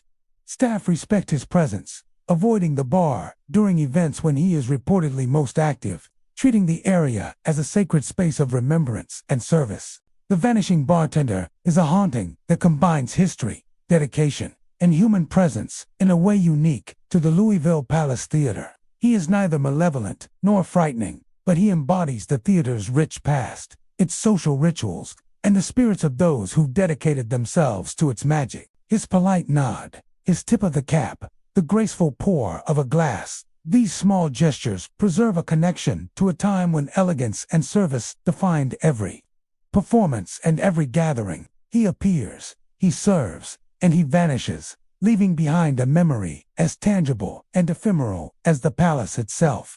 A ghostly reminder that some spirits are devoted not to haunting, but to hospitality. The Louisville Palace Theatre is a marvel of architectural beauty, its ornate ceiling a masterpiece that draws the gaze of every visitor who enters. Painted with stars, clouds, and ethereal flourishes, the ceiling creates the illusion of a limitless sky overhead, a delicate balance of artistry and craftsmanship. For decades, it has served as both decoration and inspiration, a constant presence over the heads of performers and audiences alike. Yet beyond its aesthetic charm, the ceiling holds a reputation far stranger than mere ornamentation. Guests and staff have long whispered of a haunting, a presence that seems to inhabit the painted heavens themselves, a phenomenon known as the spirit in the ceiling. Reports of the spirit in the ceiling are varied, yet remarkably consistent in their details. Visitors lying back in their seats, gazing up at the sweeping expanse, sometimes notice shapes emerging in the clouds and stars. Faces appear, ghostly and indistinct at first, staring down as if observing the audience. These faces often seem sorrowful or contemplative, their features shifting and melting back into the painted designs when noticed directly. The effect is fleeting yet vivid, leaving viewers with a chilling awareness that the ceiling itself may be alive, watching silently from above. Staff members have shared numerous accounts of encounters with this phenomenon. Ushers, who spend long hours guiding patrons through the theater, often describe moments when they pause to admire the ceiling and see unfamiliar faces staring down. Cleaning crews working late have reported similar experiences, feeling a subtle weight in the air, as though being observed from the heights. Some performers, when lying on the stage to rest or stretch, have reported a creeping sense of presence, an almost tangible awareness of eyes following their movements. These experiences are often accompanied by a sudden chill or a slight shift in the theater's atmosphere, reinforcing the impression that the spirit in the ceiling is not merely a trick of imagination. The origin of the haunting is open to interpretation, though many believe it is tied to the theater's long history. The palace has been home to countless performances, from dramatic plays to musical extravaganzas, each leaving traces of human emotion embedded in the space. It is possible that the ceiling, with its expansive reach over the entire auditorium, has absorbed these emotional energies over time. Others suggest that the spirit in the ceiling represents the lingering presence of patrons, performers, or even artists involved in the creation of the theater itself, whose essence continues to inhabit the space, watching silently from the heavens above. The visual manifestations of the spirit in the ceiling are as unsettling as they are beautiful. Faces often appear suddenly, emerging from clouds of painted pigment, their outlines blending seamlessly with the artistry of the ceiling. Some witnesses describe partial faces or lips that form before dissolving back into the stars, while others see full, ghostly visages with expressions that convey sadness, curiosity, or quiet longing. The faces never remain long enough for close examination, and direct attempts to focus on them often cause the apparition to vanish entirely. This fleeting quality adds to the sense of mystery, leaving observers to question whether they saw a true presence or merely the mind's response to the theater's grandeur. Paranormal investigators who have studied the phenomenon note several intriguing characteristics. Photographs taken during sightings often fail to capture the faces clearly, though subtle distortions or faint shapes sometimes appear in the images. Thermal imaging has occasionally revealed minor temperature fluctuations near the ceiling when witnesses report seeing the faces, suggesting that the phenomenon may involve more than visual trickery. Audio equipment occasionally picks up faint whispers or murmurs, though the source is never confirmed. These findings suggest that the spirit in the ceiling may be a combination of residual energy, atmospheric conditions, and human perception, coalescing into moments of eerie clarity that defy conventional explanation. The emotional impact on those who witness the spirit in the ceiling is significant. Patrons often describe feelings of awe, wonder, and a subtle unease simultaneously. There is a sense of history and continuity, an awareness that the theater contains layers of lives and experiences stretching back decades. The faces in the ceiling seem to acknowledge the presence of the living, connecting past and present in a single, fleeting moment. For some, the experience is comforting, a reminder of the theater's grandeur and the spirits who contributed to its magic. For others, it is chilling, a stark realization that some presences remain long after life has ended. Interestingly, the spirit in the ceiling does not appear to interact directly with the audience. Unlike other hauntings in the palace, it does not move objects or create sounds. Its presence is entirely visual and atmospheric, relying on subtle manipulation of perception to create a sense of life within the painted artwork. This lack of overt action contributes to its ghostly allure. The ceiling itself becomes a canvas, and the spirits who inhabit it, the unseen artists, painting their observations and emotions into the very fabric of the theater. Longtime staff members have learned to respect the phenomenon, often pausing to acknowledge the faces before continuing with their work. Some even believe that the spirit in the ceiling has a protective quality, watching over the theater and its patrons from above. Others warn new employees to be mindful when gazing upward, noting that those who stare too long may feel a weight or a chill that lingers even after leaving the auditorium. In this way, the haunting becomes both a spectacle and a subtle guide, a reminder that the theater is alive not just with performance, but with memory and presence. The spirit in the ceiling remains one of the most enigmatic and haunting aspects of the Louisville Palace Theatre. Patrons lying back to admire the artistry may glimpse a face, catch a fleeting expression, or feel a presence that transcends the boundaries of paint and plaster. It is a haunting that is beautiful, subtle, and deeply connected to the theater's long history. A reminder that the palace is more than a building. It is a living archive where memories, emotions, and perhaps spirits themselves linger, watching silently from the stars above. The Louisville Palace Theatre has long been celebrated for its grandeur, its ornate ceilings, and its rich history as a hub of performance and culture.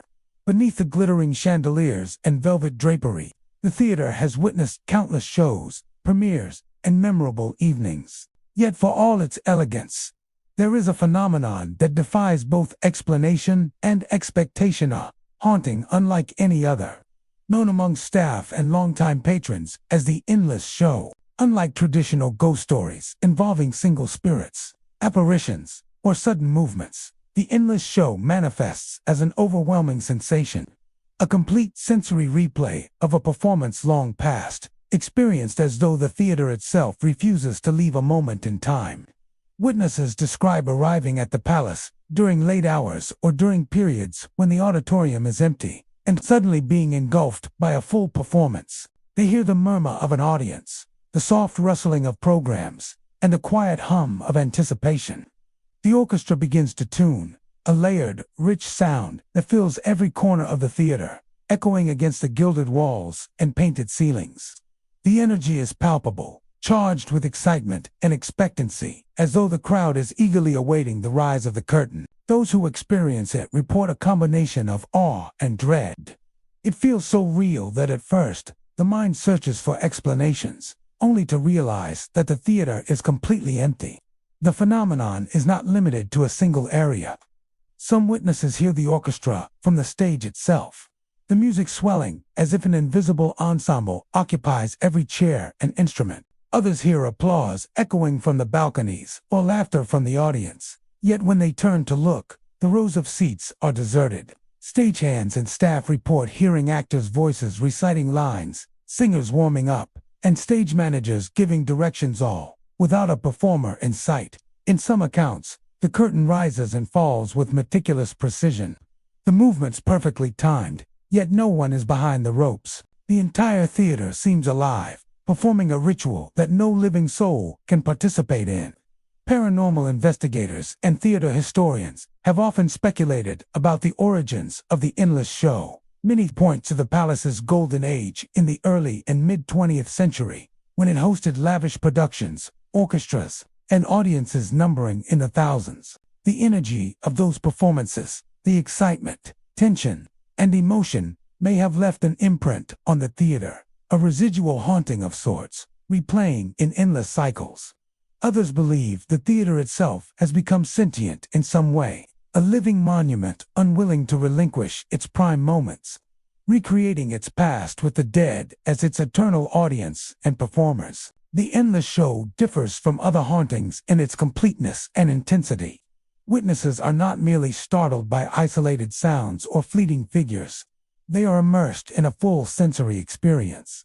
The music, the chatter, the movements, even the faint smell of varnished wood and perfume, seem real enough to fool all the senses. Those who stumble upon the phenomenon often report the sensation of being physically drawn into the performance, feeling as though the theater itself is wrapping around them, pulling them into a time that has long since passed. The effect is disorienting, leaving many shaken and questioning the boundaries between past and present. Staff members have learned to recognize subtle signs that the endless show is about to occur. Often, there is a sudden drop in temperature, a faint vibration in the floor, or a quiet hum of sound that grows into the unmistakable tuning of instruments. Ushers and technicians describe pausing mid-task, hearing footsteps along empty aisles or the faint rustle of velvet curtains. Some have even seen shadowy silhouettes moving across the stage or in the wings. Yet when investigated, the spaces are completely vacant. The theater behaves as though it is replaying itself for an audience that is no longer there, preserving the memory of countless performances with eerie fidelity. Patrons who experience the endless show often recount the same chilling detail. The more they focus on the apparition, the faster it seems to fade. When attention is diverted, turning to another part of the auditorium or attempting to engage with the audience, the orchestra falters, applause diminishes, and the lights dim, leaving only the familiar emptiness of the theater. This fleeting quality enhances the haunting, creating the sense that the palace is aware of observers, interacting with them in a delicate and unsettling balance. It is as though the theater itself is aware, managing a performance that exists outside of ordinary time, revealing it only momentarily before retreating into silence. Some speculate that the endless show represents not just residual energy, but a deeper attachment of the theater to its patrons and performers. Soldiers, patrons, and performers who have passed through the palace over the decades may still exist in some form, replaying the rituals, music, and excitement that once defined the space. The effect is communal, a layering of lives, memories, and emotions that converge into a single spectral performance. The theater, in this sense, becomes a vessel for collective memory, honoring the people who breathed life into it, while simultaneously preserving them within its walls. Despite its eerie nature, the endless show is rarely described as malicious. Those who encounter it often feel awe and reverence, tempered by unease at the sheer intensity and realism of the experience. For some, it is a reminder of the power of art, the lingering influence of shared human emotion, and the way spaces can carry history in a palpable, almost tangible form. It is a haunting unlike any other, immersive and total, reminding observers that the palace is more than a building. It is a living archive of performance, memory, and human presence.